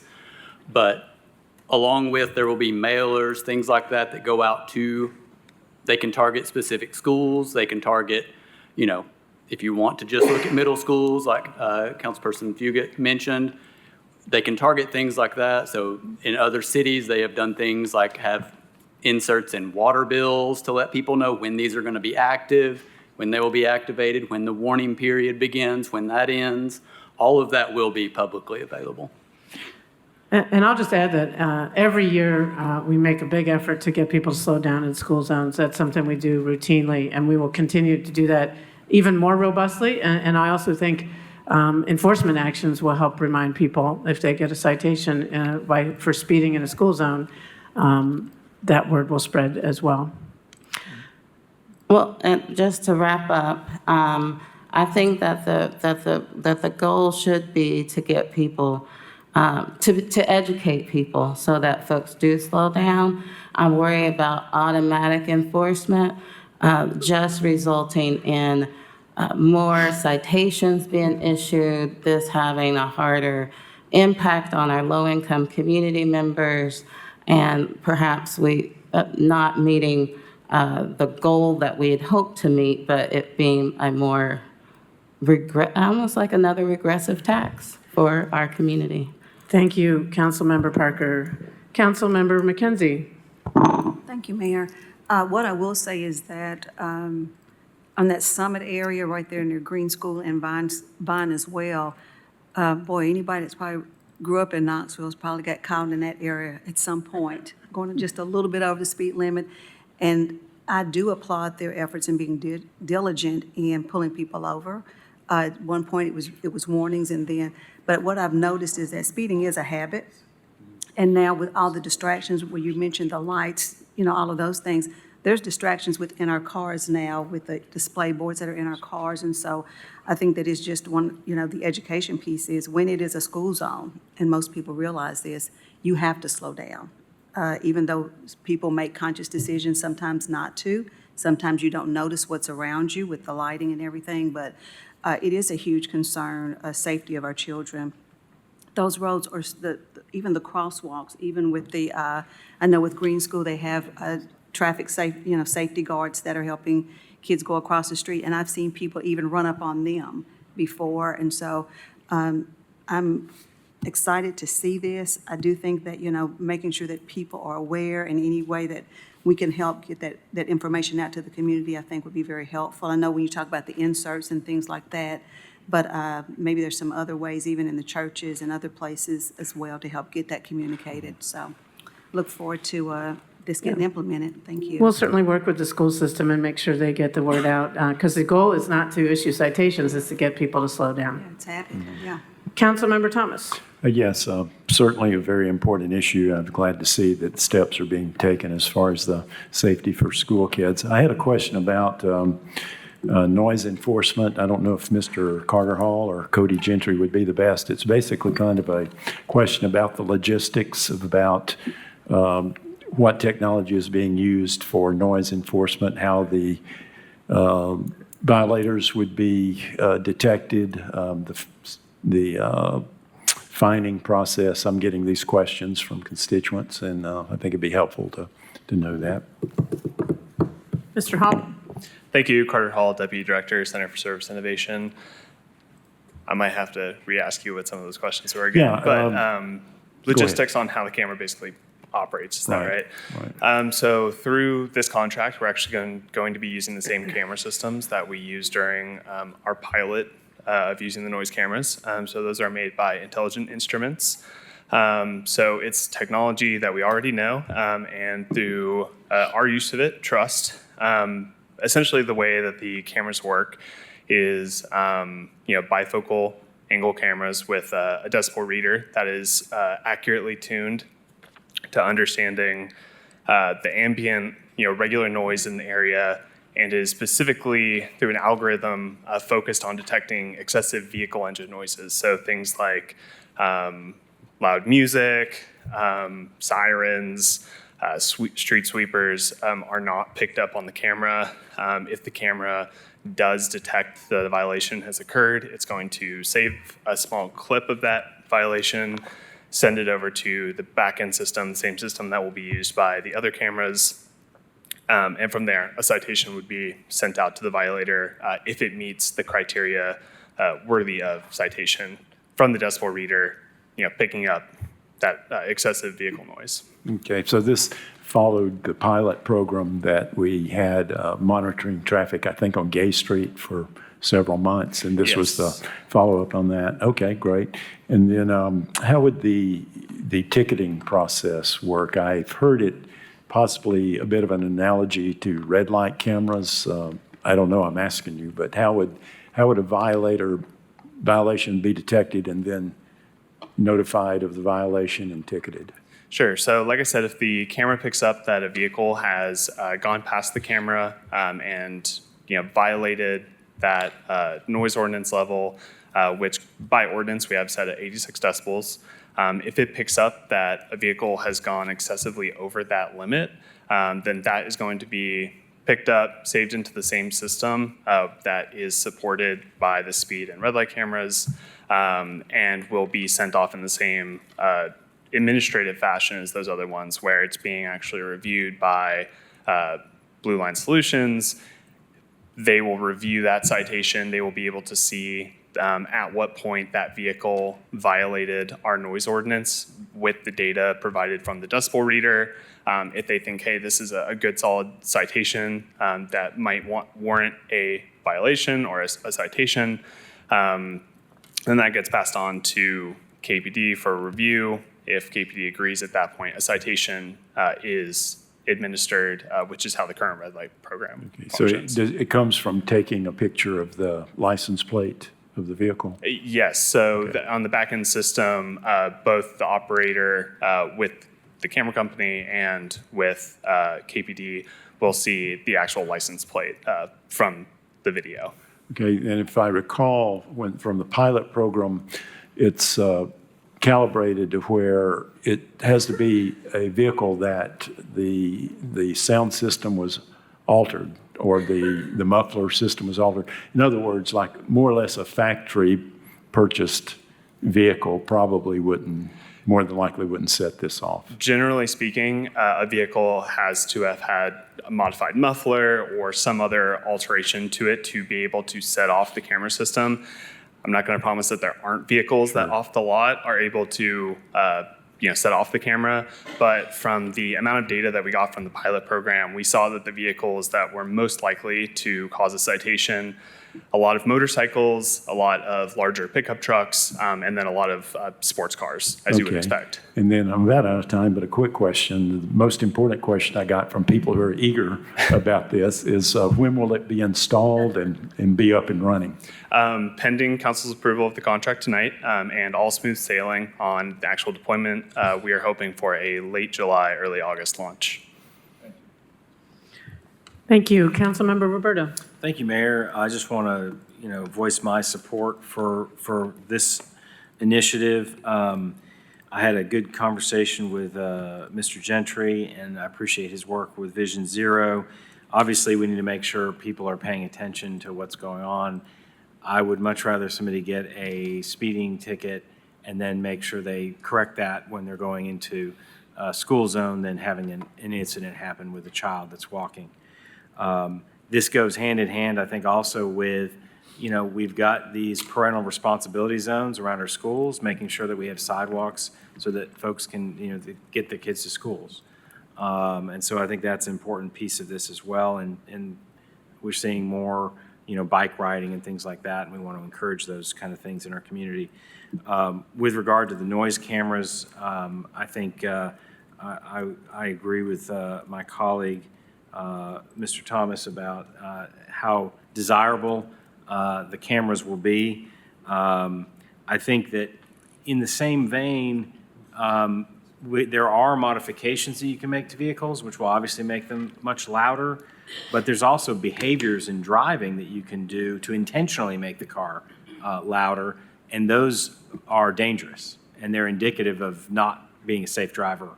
And so to the extent that we can, educate folks on not having those kind of behaviors, I think it just increases safety in our neighborhoods. So I'm very excited to approve both of these. I appreciate both Mr. Hall and Mr. Gentry's work on these issues, and I'm hopeful that we can see some additional budgets for noise cameras in the future.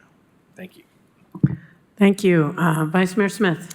Thank you, Mayor. A few questions. The speed detection for school zones will be limited to school hours. Is that correct? How will that sync? Mr. Howley? They can be left to just the school hours, but that the law allows it for, as long as it's in a school zone, that it could run 24 hours a day. What is the intent?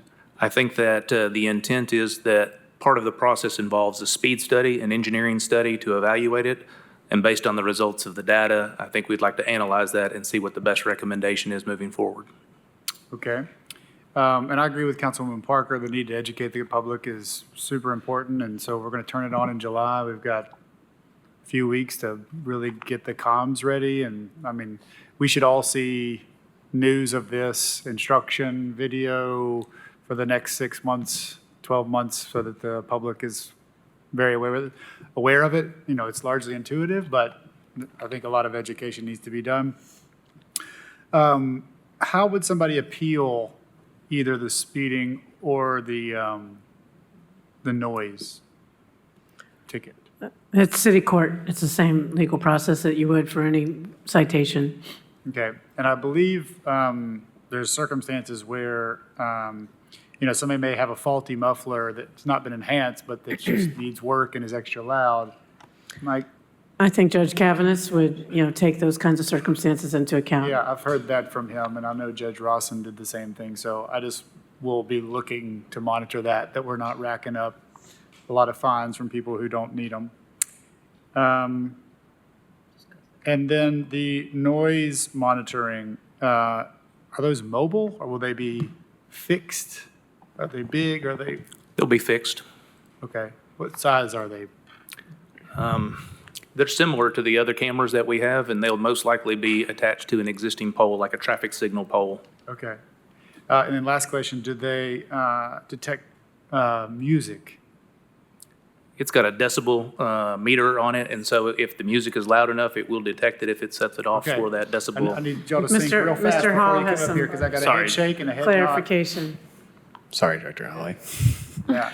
No, they do not detect music. The cameras are equipped with an algorithm. Actually, the company Intelligent Instruments, sorry, this is going to be me nerding out a little bit, originally started as a wind turbine algorithm company, and they got really good at the whole sound algorithm piece of things.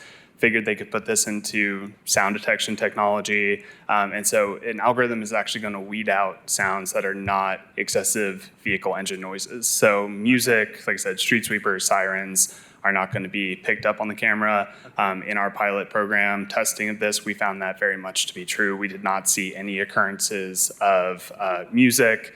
It did pick up a couple of our loud fire trucks as they went by, but you can actually help train the algorithm and say, hey, this sound pattern is not the kind of thing that we're looking for, and teach it over time to really focus in even more on excessive vehicle noises. Okay. No detection of loud sports fans or tourists or No, sir. rude, annoying conversations. Okay, very good. Thank you. Rocky Top will be excluded. Councilmember Ryder? I'm not sure that I'm asking the same thing that maybe Vice Mayor Smith might have just touched on, but so the school zone enforcement areas that we have, I know I've seen this in the past where they get turned off in the summer, they follow the school calendar. So will these also, because some of those school zones are while school's in session, and that's how the signs read, I believe. So the enforcement and the school, like, don't we have areas where it's posted, where it says this is the speed when school's in, yeah, and then the speed's a different Okay, so that's what it will be programmed or trained to go with those times? That's correct. Okay, all right, thank you. So it'll be smarter than our old, like, red light system that run by pager technology? Obviously, this is new technology. You know what I mean, right? This is new technology, and it will be based on those timelines, and when school is out of session, Okay. there is a notification process that has to occur to make sure that, let's say, for instance, school's out tomorrow for an in-service day, and it's a non-standard day, there's a process to validate that day, that the flasher speeds are not set on that camera for that duration. So it is intended for only the speeds during those durations. Okay. And then this may be a question for, well, Mr. Hall or maybe even Chief Noel. Somebody asked me who makes the definition of wrong. We have codified speed limits. We have codified limits on school zones, but the state also has codified limits on some of these zones and what you can and can't do, or what is or isn't legal in a school zone. Like, I've had somebody tell me outside Bell Morris that you can't have phones in your hand. There's a state law.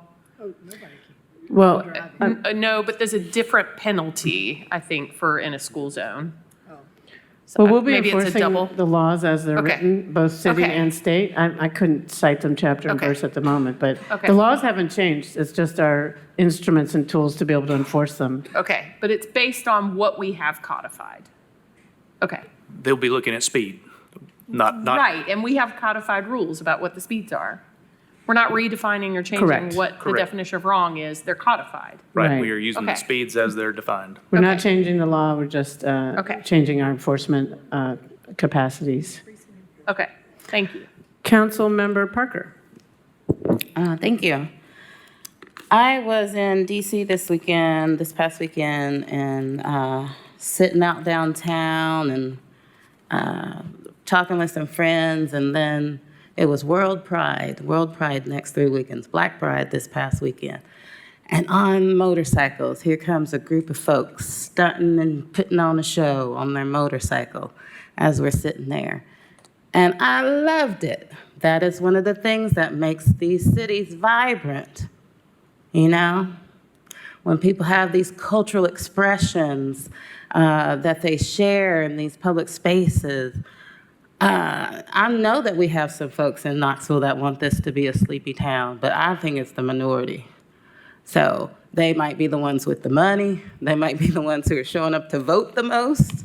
But I know that I think they're the minority. And I think folks want a vibrant city where you expect to go downtown and hear some noise. And you expect to go downtown and see some folks stunting and putting on shows, because that's what you do when you go out and, socialize with your friends. So I think it's unfortunate. I know a lot of people have asked for it, but I don't think that's the majority of people. One question I had was about the data retention and management that I brought up earlier. It was mentioned that we're using the same cameras that we used during the pilot program for the noise. When we had the noise cameras in place, I asked about policies regarding data retention. We had none at the time. Has there been an update to data retention policies related to the noise camera? Mr. Hall? Given that this would be under the same contract as the speed and red light cameras, the data retention policy will be analogous to those, which I would have to defer to KPD or law on, I believe, for that data. Chief Noel? Sure. So all citation images, captured by speed cameras must be stored for 1 year. That is extended if there's litigation or appeals going on. Images that are captured that do not result in a citation are stored in the system for 30 days after they're rejected, and that's it. Then they're rolled over. Okay. In addition, when we were under the pilot project, the company, we were, I guess, one of 2 cities where this camera was being tested, and the company was also able to use our data during that period. Are there limitations on now that we're paying for the cameras on how the company can use our data?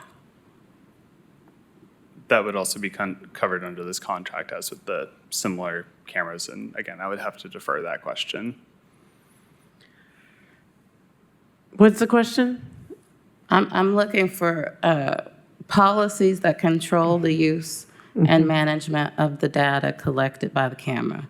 Previously, when we used the noise cameras, since it was a trial and we were using it for free, we let them use our data however they wanted to. I think they would have to follow the same thing that Chief Noel just cited. Is someone from Blue Line present? If you could come to the podium and state your name and address for the record and speak to that issue, please. Good evening. My name is Mark Hutchinson. I'm from Chattanooga, Tennessee, 4409 Oakwood Drive. And I thank you for allowing us to be here tonight. The way that Blue Line looks at the data is the data belongs to the city. It doesn't belong to Blue Line. So we will follow the policies, procedures as established by the city or the police department. We will not share the data with anyone, nor will we use the data outside of this program. Okay, thank you. And Penny Owens is here from purchasing, if you have anything to add to that, to clarify? No, that covers it? Okay, thank you.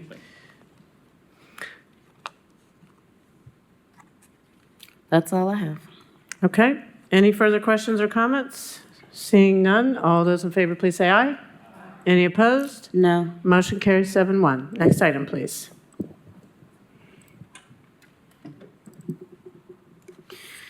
AA is a resolution authorizing the mayor to execute a license agreement between the city and Downtown Knoxville Alliance for the installation and maintenance of small bronze statues on specific locations on public property downtown for long-term installation of the Newts in Knoxville scavenger hunt. Motion made to approve and seconded. Any questions or discussion? Seeing none, all those in favor, please say aye. Any opposed? Motion carries. 12AB is a resolution authorizing the mayor to execute a new sublease agreement between the city and the Art and Culture Alliance for the use of the commercial spaces at the Emporium Building located at 100 South Gay Street. Motion made to approve and seconded. Any questions or discussion? Seeing none, all those in favor, please say aye. Any opposed? Motion carries. 11AC is a resolution authorizing the mayor to execute a first lease amendment between the city and Bogani Properties, LLC, to update the leased unit numbers and execute the lease extensions through December 31, 2050. Motion made to approve and seconded. Any questions or discussion? Seeing none, all those in favor, please say aye. Any opposed? Motion carries. 11AD is a resolution approving and adopting the Magnolia Avenue and Chilhowie Park redevelopment plan prepared by Knoxville's Community Development Corporation. Motion made to approve and seconded. Wait, which? AD, ma'am. Okay. Motion's been made and seconded. We do have some people signed up to speak on this item. First is Skykila Smith. Very good. Skykila. Ms. Smith, if you could come to the podium, state your name and address for the record, and you'll have up to 5 minutes to address council. Thank you. First of all, thank you for your commitment and your service to the city. My name is Skykila Smith. I am a resident of East Knoxville Community, address 317 South Castle Street, 37914. Again, I want to thank you for your time and service, and I feel privileged to be able to speak here tonight. My concern, first of all, I just want to start off by saying even a perceived good without adequate information can impact a society catastrophically. So the purpose of me being here tonight with you guys is to address a community concern in regards to the Midway Park side of Chilhowie Park being sold or given permission to do what is organizationally set an intention and agenda by Emerald Youth. I think there is some miscommunication in me being speaking tonight in support of Emerald Youth buying out that side of Chilhowie Park. I oppose that wholeheartedly. Again, my name is Skykila Smith. I have tried today to send out emails to each of you council people, making you aware of a non-profit petition by residents to oppose that property being sold. So I hope that you were able to receive that petition on change.org. If you were not, I will seek out trying to get that information to you once I leave here tonight. The reason why I am here tonight in an urgent outcry is because in the past couple of weeks, I've learned, along with almost over 400 signatures, that I have their commitment to sending me with me tonight in opposition of Emerald taking over that property. We had no awareness of this being going on for 2 to 3 years that I found out over hundreds of meetings. I've not been made aware of those meetings, and I'm not going to say that I'm a Knox County employee to emphasize any type of emphasis on my status in the community, but I'm a teacher at Austin East Magnet High School. I work with the city. I've worked with Chief Noah. I'll show up to meetings. I'm known by leaders of the community, and I have zero awareness that this property was up for sale. So that is my reason for being here tonight, along with the 400 people that have signed with me in opposition. We are asking that the city of Knoxville use some of the profit that we in tax dollars payers have, also a say in what goes on in the city. We are in a 10-mile radius of Emerald Youth complexes from Lonsdale community to now they want a complex on the east side of Knoxville. I'm from both communities. I was born and raised in Lonsdale. I was the last graduating class out of ninth grade class out of Rue High School before they were closed. I graduated from Austin East in '95 where I teach. So I do see that I have a qualified voice to say that these nonprofit organizations are overrunning a city in 10-mile radius that capitalizing off poverty and pain. We can do more at Chilhowie Park and communal activities, such as those that take place at Market Square and the fairground. There's room for splash pad, community swimming pool, science and tech simulation play there. We oppose Emerald Youth taking over public land. Again, I am a long-time legacy resident of communities that are being exploited by nonprofit organizations. You can say violence interruption groups. You can say Christian organizations. All of them are exclusive.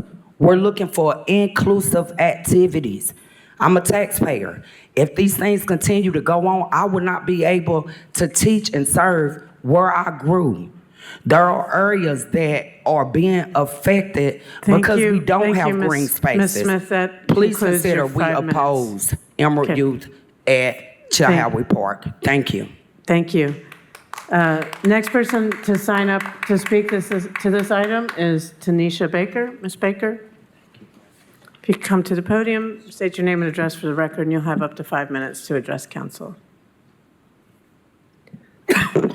All right, so my name is Tanisha Baker. I live at 1036 Pleasant Knoll Lane, Knoxville, Tennessee, 37915.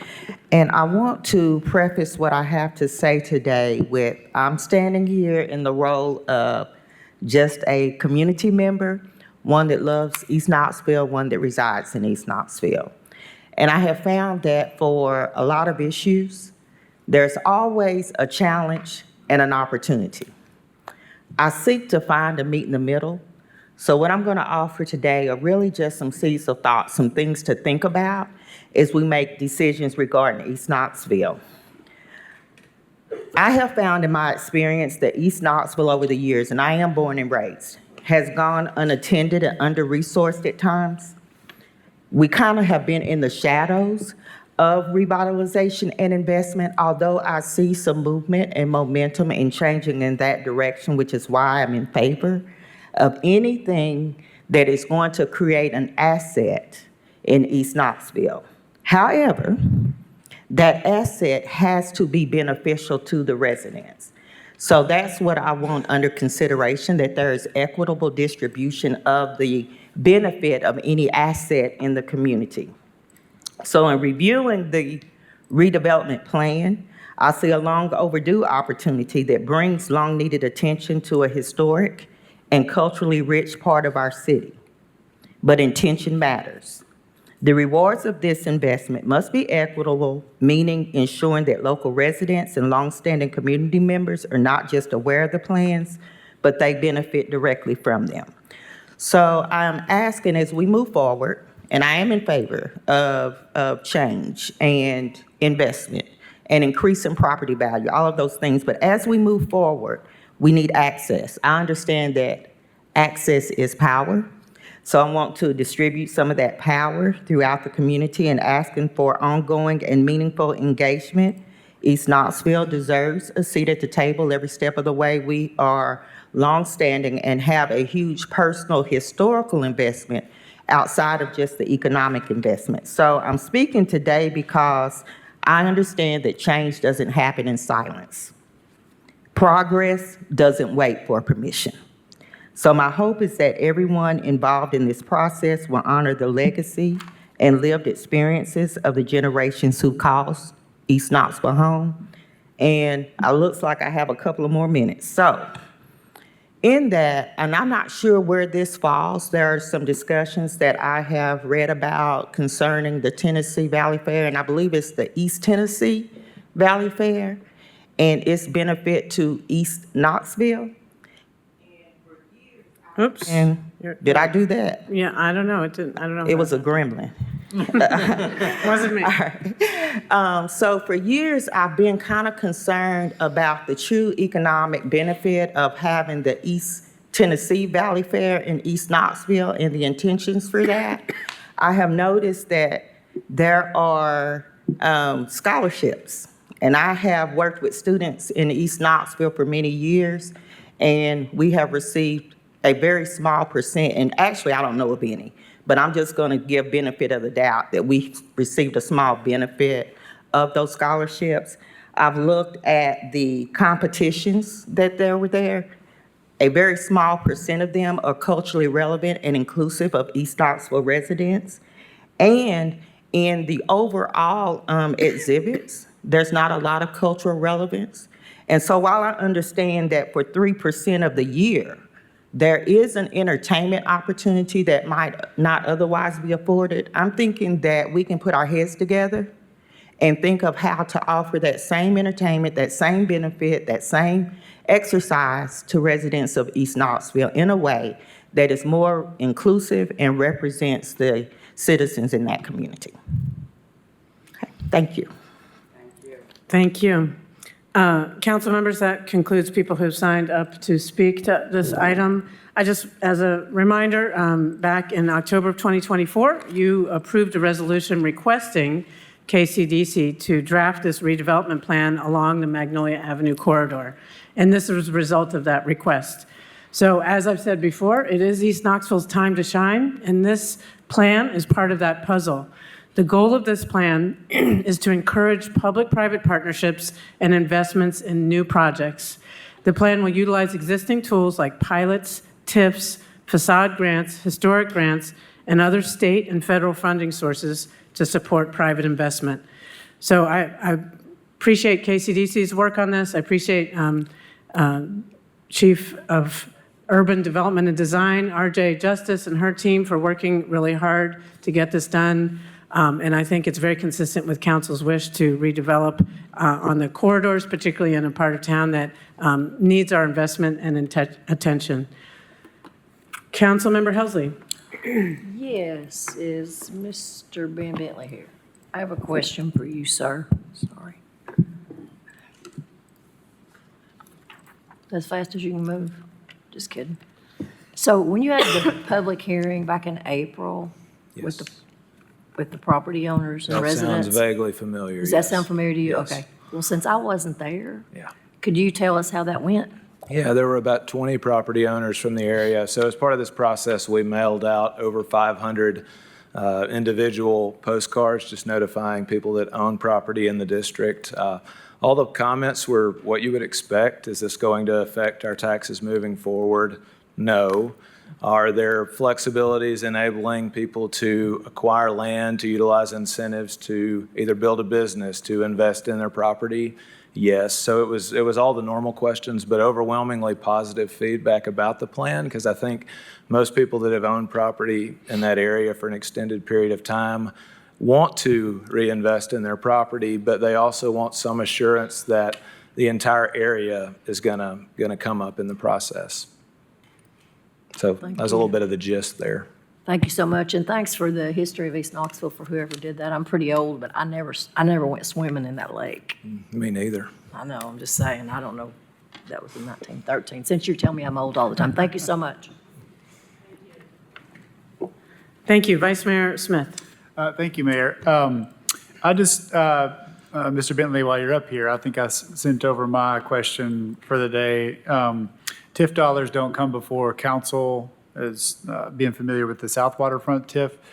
Can you all, Mayor, for you as well, make a public commitment that the funds used for the TIF, with the TIF dollars, will be made publicly available? Yes, and in my response, and Mayor chime in here obviously, but we're working on the South Waterfront and the Magnolia Warehouse District in terms of itemizing the spending in those, and so we'll have that posted via the web. And I would also add, in this commercial corridor, most of the investments that are made would be straight infrastructure, so in some form they would be City of Knoxville infrastructure that would come to you all. Okay. All right. Thank you. And I'll definitely publicly commit that these will go towards public investments that benefit the people who are residing along that corridor. Yeah, it's just having dealt with the South Waterfront and all the good that comes with that, those don't come before us to approve it. And so other council members may not be aware that there's spending that happens with those tax dollars that we don't approve. But I think we get reports from time to time, but I think a publicly available list of those projects is really helpful because they're good. Thank you. Council, I'm not sure it was Ms. Parker or Ms. McKenzie was first. Ms. Parker? When this came before council in the fall, one thing that I said was that the community has to be involved. And I appreciate comments from the public forum speakers that say East Knoxville needs to be involved. What we have before us is a plan developed without involving East Knoxville. And I'm just shocked that you've come before us to let us know that you invited property owners, but not renters. We have Chilhowie Park included as a part of this plan. We didn't invite broader users of Chilhowie Park to comment. This continues to be how development in East Knoxville is managed, excluding the public. In addition to that, I've been begging both of you for a meeting since City Council passed this. I had a public meeting myself and invited both of you to come and share information with the public. Neither one of you were available. I invited David Brace. Nobody was available. So you're intentionally trying to keep the public out of this process and the public's representatives. And I find it shameful. I find it shameful. as we move forward in this process. I have issues not only with the plan, but with the city's whole approach to Chilhowie Park. And it's becoming very apparent, this year, what East Knoxville's time means. It's East Knoxville's time to get rid of some poor folks and replace them with some other folks. It's East Knoxville's time to be screwed over once again by its government. Please say it ain't true. I mean. Please do not speak from the audience. I'm gonna walk out on that one too, 'cause that's what it seems like. I mean, seriously, there's no point in sticking around, honestly. It's really sad. There's so much performativity. This is the plan. You didn't reach out as the plan was being developed. You just admitted to 20 people at the public meeting on this vast area that includes a public park that the city has plans to sell off this summer, but won't talk about it. Won't talk to anybody about it because they know the public doesn't support it. But they have the power to do it. It's shameful. I don't know how y'all sleep at night. I don't know how you sleep at night. I mean, you drive nice cars, you make a lot of money. That must make you feel better. But man, you're screwing over the city and selling us out. And it's unfortunate. Ms. Smith, there'll be no comments from the audience, please. And mostly I'm upset that I have put so much effort into trying to meet with you all and trying to bring the public into this conversation. I didn't think we would necessarily win. I didn't think we would change minds on the city council. That's why I'm trying to support new people on city council. There's no changing the minds on this city council. They're puppets. They're gonna do whatever. But you could at least pretend to have an open session where the public and their representatives can participate in the process, because you're gonna win anyway. But you still shut us out. It's so shameful. Obviously, I'm opposed to this. Obviously, I do not feel like you all followed what was asked of you when considering a redevelopment plan to reconsider the community, not 20 property owners in East Knoxville. You would think that would make sense, and I wouldn't even have to say that. But no, sadly, I do. And I don't support the long-term plans. I hope some of our environmental community that will show up when public parkland is being discussed as turned over into some other use, that you'll show up for East Knoxville, because they're about to sell off this public park to private use, and I want the environmentalists to show up like you have for other spaces. Show up for the Black community and the poor and the working Ms. class. Parker, that's your 5 minutes. Councilmember McKenzie. Because these folks ain't gonna show up for us. Thank you, Mayor. Couple of questions. The conversation around Magnolia streetscape and redevelopment has been going on probably since Councilman Dan Brown sat in this seat. I do recall going to meetings over in Walter Peter Boys and Girls Club. There were some, and I think at that time Don Marie Foster was leading that effort under Mayor O'Hara.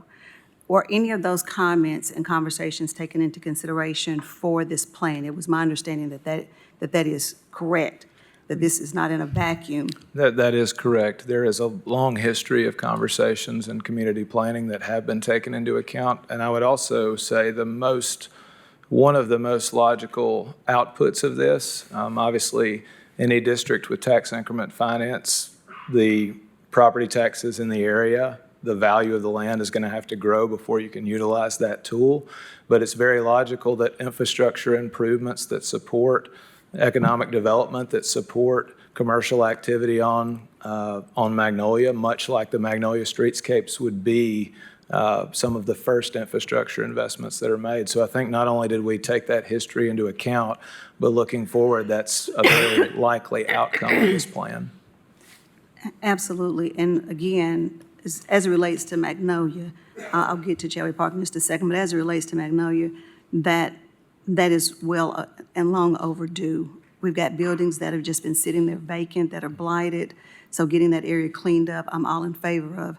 As it relates to Cherry Park, one of my biggest concerns that I'd like to make sure that we have addressed is the flooding in that area, because as we see in old photographs and as we experienced with the 100-year flood, it was larger than a lake during that particular time. And it was my understanding that there are some underground things, some things that have to happen that are going to have an astronomical potential cost. I know Prosser Road was part of that area that would flood.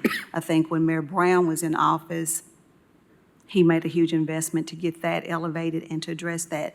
Can you or someone else speak to what that cost would look like in the event that we start seeing more of that type of flooding, and then whatever is in that space is non-usable? And I would defer to maybe someone with the city of Knoxville. Yeah. Mr. Howley, can you speak to the stormwater issues associated with that, all the karst and flooding and so forth in that area? Sure.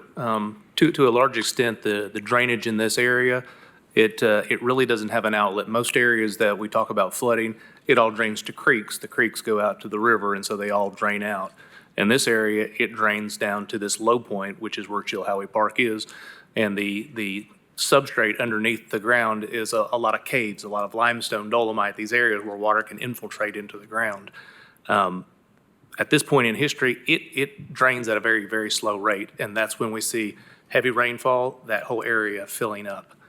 We hired a consultant to do a stormwater analysis, which was completed in this last year to evaluate what the conditions are. And so I think to a large extent moving forward, in any reevaluation of what that space could look like, it has to take into consideration that a large part of that area does need to be available for a pond or for water to get up to a certain height. So in any plans whatsoever, there would have to be an allowance made for and there's a small lake area there, pond area there now. Would it have to be extended if the investment wasn't feasible to invest in the stormwater infrastructure underneath it that would need to happen for that next 100-year flood rain to come? Right, it would require more volume. At the end of the day, what we see there day in and day out is artificially regulated. There's basically a pump system that pumps the water out to drain it down to what we see and what we're used to. And so nature doesn't get it to that point very quickly. It's the pump systems that give us this artificial feeling of that water gets down to that level. So long-term, coming up with a broader area that would be a lake-like feature is something that is probably more appropriate for that space. Okay, that's good to know. And what I will say is, unlike Councilmember Parker's experience, members from the city have been able to come out and attend various meetings, the Burlington Neighborhood and Residents Association meetings, and some others that we've had over the last few years. But I'm out of time, so I'll come back and let other people comment. Council members, I would just add that we've had all kinds of public meetings on trying to improve investments, both public and private, on all parts of town, but particularly East Knoxville. Burlington's a great example where we've had a lot of community meetings. We hope to be starting a new fire station there, and the streetscapes, the Magnolia Avenue streetscapes.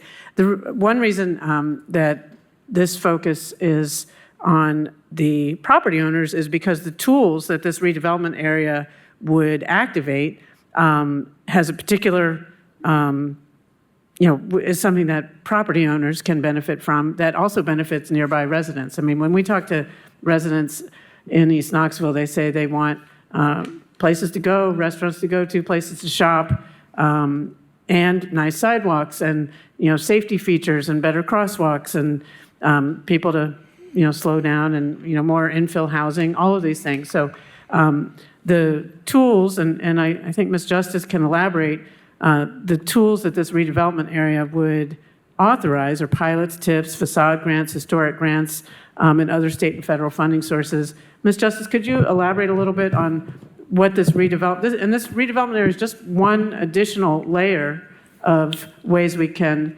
support revitalizing the East Knoxville community. It's not the only thing we're doing, it's just a new one, and it's a significant one.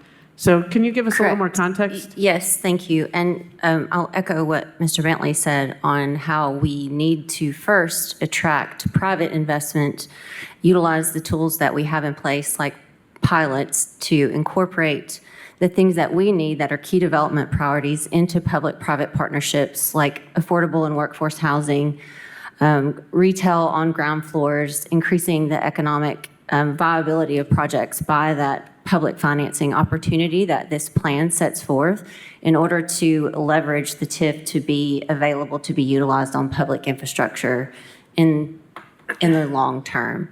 So our first and foremost, this plan really sets the opportunity to engage with private property owners and investors to collaborate with the city on public financing opportunities that bring all the layers into projects that may not be financeable without those public financing opportunities.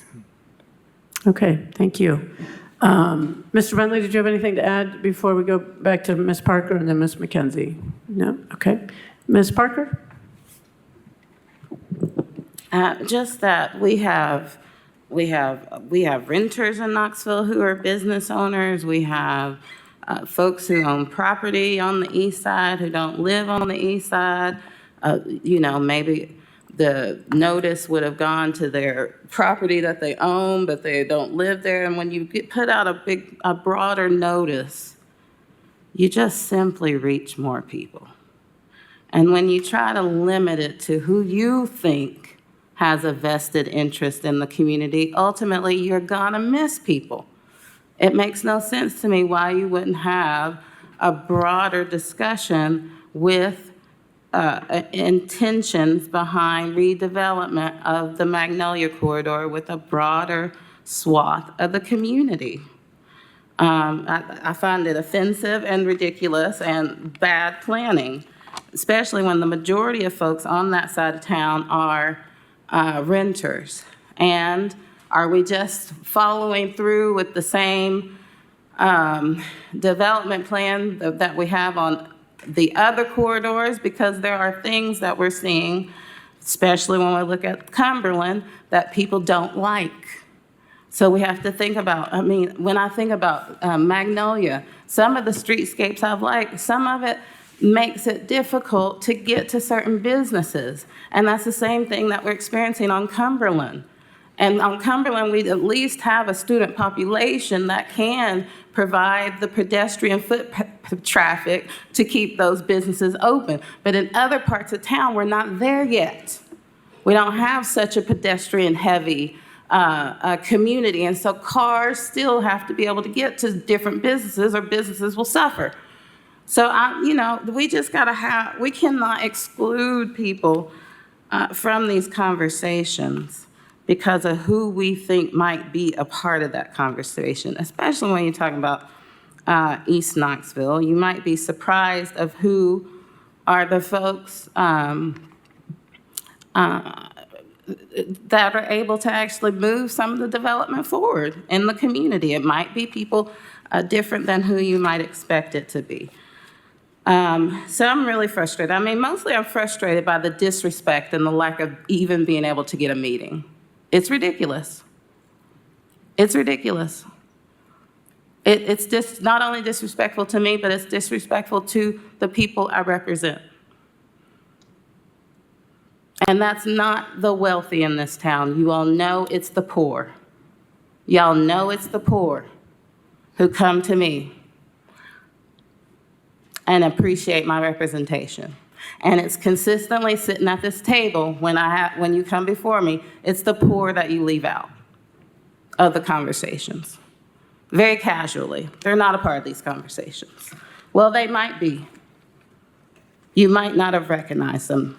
Some of the folks you think in this city who might be poor actually might own 50 different properties, and you don't even realize it because you think they poor.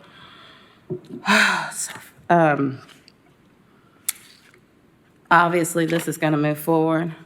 I'm going to continue backing the community, fighting for the parks in East Knoxville to actually be treated as parks and not the city's investment vehicles, not what the city uses to make additional revenue to spend wherever else in the city it wants to spend it. We want to see investments in our parks to be used as parks.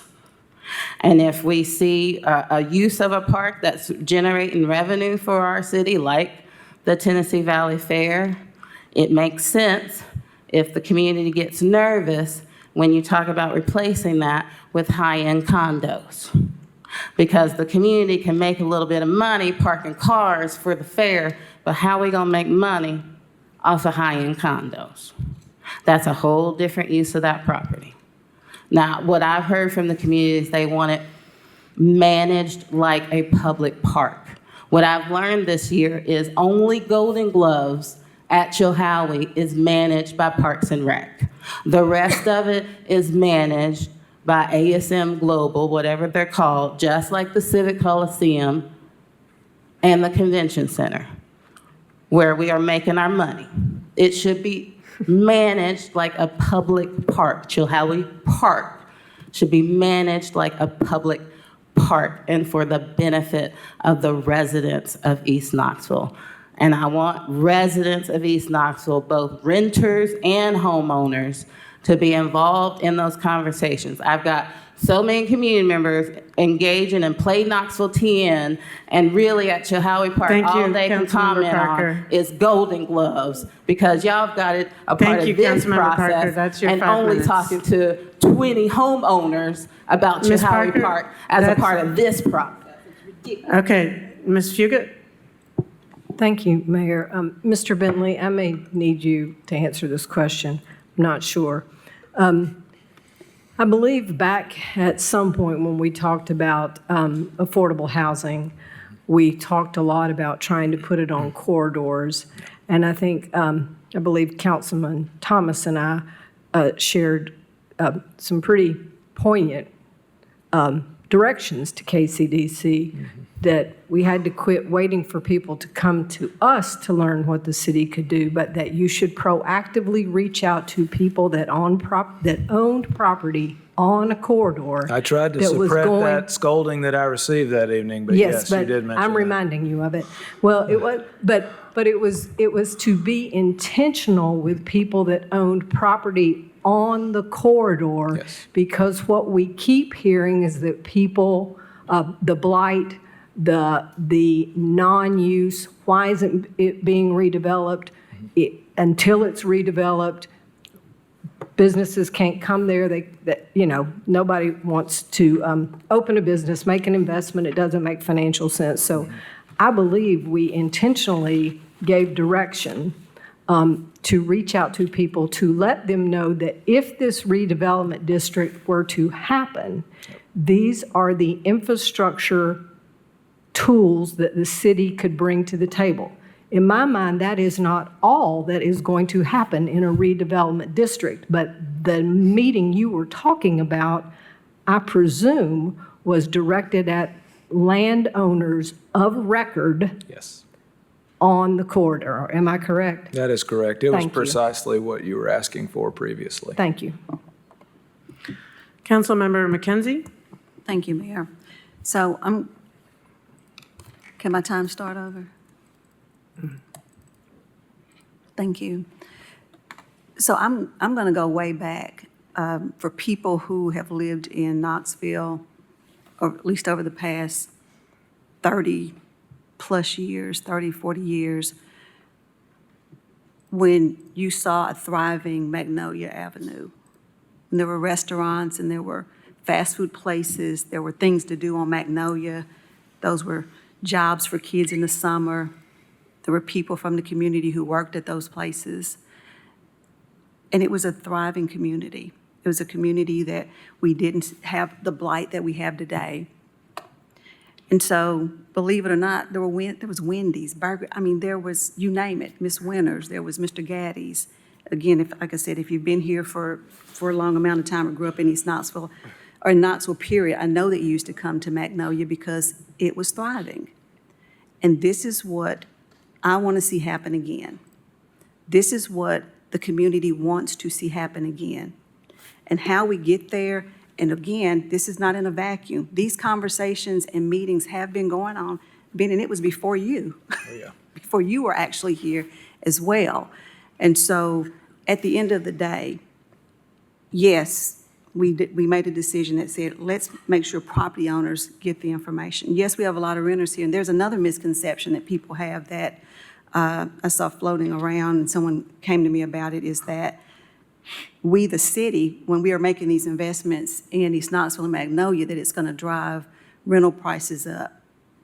I hope that that doesn't happen, but the state of Tennessee prohibits rental caps for us to tell a landlord or tell any entity that they cannot charge a certain amount. I wish that were different and that was the case in our state, but it's not. So I did want to put that out there. Property values, when they go up, that is not a bad thing if you are for property owners. And if you are renting your home, I'd like to think that you're a person who's reasonable, especially if it's in certain areas where you want to see families and people have an opportunity to be able to thrive while they are getting themselves back up on their feet in different things. And this is why, I am concerned about federal funding as it relates to HUD. But again, when we can start looking at reinvestment and bringing jobs, bringing businesses back to Magnolia, that brings the whole community up and gives the whole community an opportunity. Yes, I know people who make some money parking cars on their yard, 7-10 days out of the year.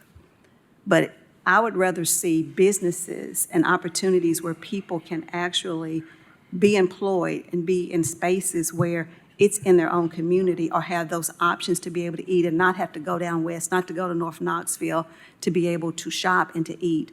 We've had a lot of businesses that were Black-owned that have been started in East Knoxville over the last 10 to 15, 20 years.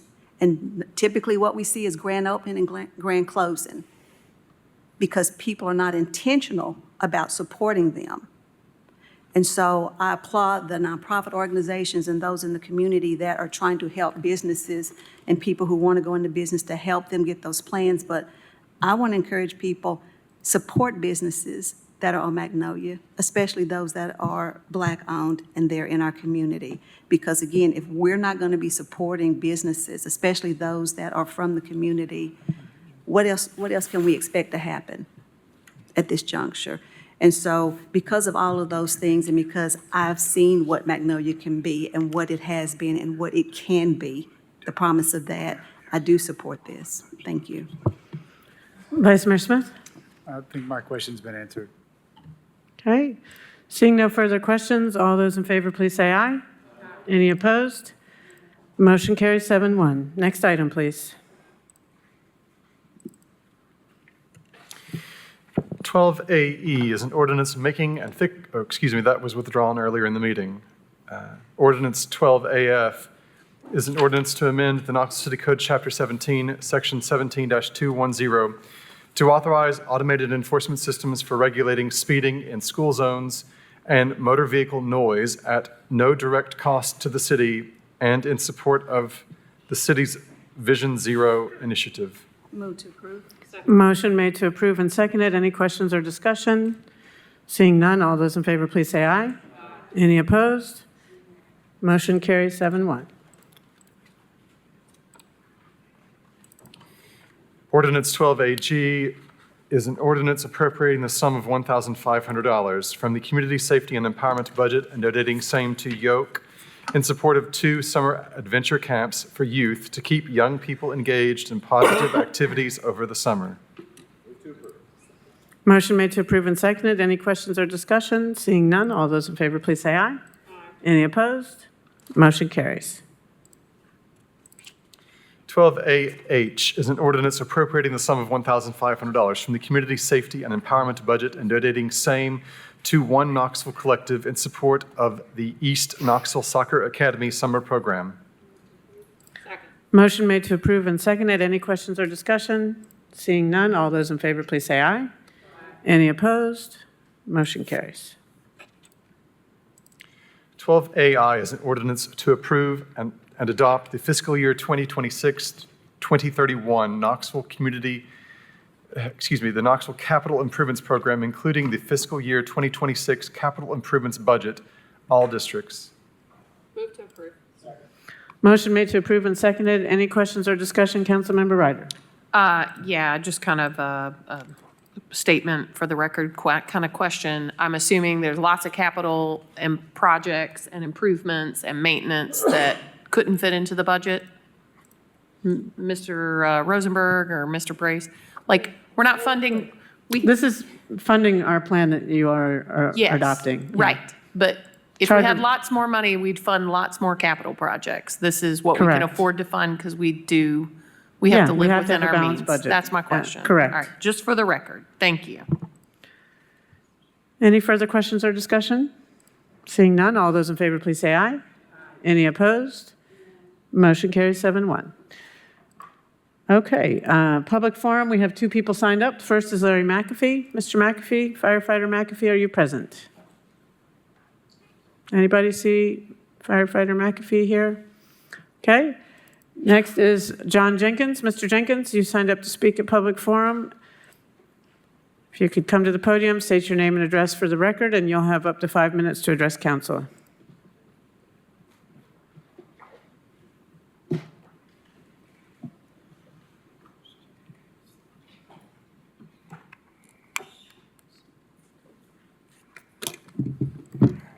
Yeah, press that.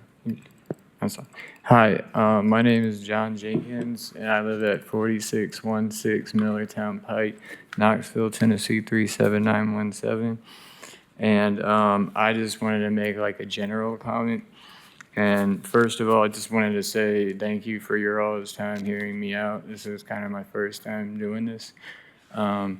And I really appreciate it, the respect and I feel like I got. And I just want to let you all know that I didn't mean to make it weird or anything. I just have a little bit of communication, that deficit, I guess you could say, I'm working on. My main thing is though, it's like I did want to bring up, if I could, just I just like our resources to be used like the best we can, and safety is my biggest concern too. Like I stated before, and I'm just trying to always do the right thing. And like before, it just kind of is a little bit unnerving to see all that action happening when I pay every month for my car insurance. I pay every month to make sure my car is up to date and yearly 2-year registration, whatever. Doing all that, I'm trying to do the right thing, and then I see, all that right in front of me, so it's a little hard. And it's a little bit hard when, I went to a doctor's appointment, for instance, and got a call as being labeled like that I was going to, and this is just off the police report verbatim, because they only took one side of it, and it was somebody that made this up because I had been filming and recording at the exact same time, the entire appointment time and interaction, but they said that I was going to come back and kill every GD one of you people. That was never said ever in my life. I can go ahead and say that.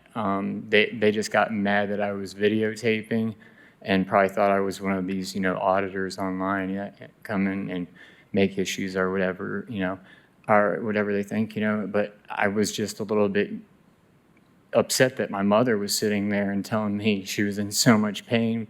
Why are they just telling you couldn't take me home if it's now 2.5 hours later? And then I said, you know what, Mom, when we finally got back there and the doctors, on the phone next door and you can hear them, I'm like, just leave if you got to go, if you're hurting that bad. We're not going to get seen by the end of the day. Then I came back because she was concerned because it was an important appointment. And then I came back, they said just because I parked in the same spot, a handicapped spot, mother with me as well, and walked up there, I was locked out, and then the cops came up to me, searched me immediately. I said, I'm just an autism, I don't have anything on me. I'm trying to figure out what's going on here. I think I know, and I think they called in something, and it's false. And how would you all feel if you all had a domestic terrorist like title on your name now. If you go on the white pages and look me up, domestic terrorist out of nowhere. Ever since this, the second 2/24 of this year, Autism Awareness Month again, you know, and I was sat on the ground for like hours and hours, and then I was told I can't open an internal affairs report at all because it was signed off by Sergeant Cooper, I guess is the god of police, and you can't get past him for internal affairs. I mean, even another citizen requested a report on that. They were denied. So how do you do an internal affairs report is just what I'm curious, and how do you not get labeled as a domestic terrorist for simply leaving and stimming as an autistic or a neurodivergent person does? Stimming, I went out to my car to vent. I usually, if I have to really bad like that, I'm watching my mom in pain. I don't have much time with her. And I go out to the car and I just wanted to, I get in and I shut the door and I scream, but I didn't make it out. I went to the foyer, the exit foyer, instead of taking the elevator and going through the public. And I yelled a little bit in there, saying some things like, if you want to get seen, don't come here. Or if you want to, get into a legal thing, I guess come here because, I guess I'm going to have to go the legal route on this because, I mean, I don't understand how they don't follow the ADA, they don't follow anything, but it's just because it's a big office building. And imagine watching 60-plus nurses that are sat up in there until security clears, watching their faces in horror looking back at you as you're secured by officers, as they were told, so it's safe for y'all to leave out behind them. And they haven't checked my car yet for weapons. But they checked this, that I already been worn in there for hours and hours, and I told them there's nothing in there, nothing in my pockets. So, and I just phone recording right here and phone recording right here. I'm glad I did because they told me if I did not have any of that, well, I mean. Thank you, Mr. Jenkins. They told my mother I'd be going to concludes your jail. 5 and she minutes. wasn't there, so thank God. All right, council, that concludes public forum, and without objection, this meeting is adjourned.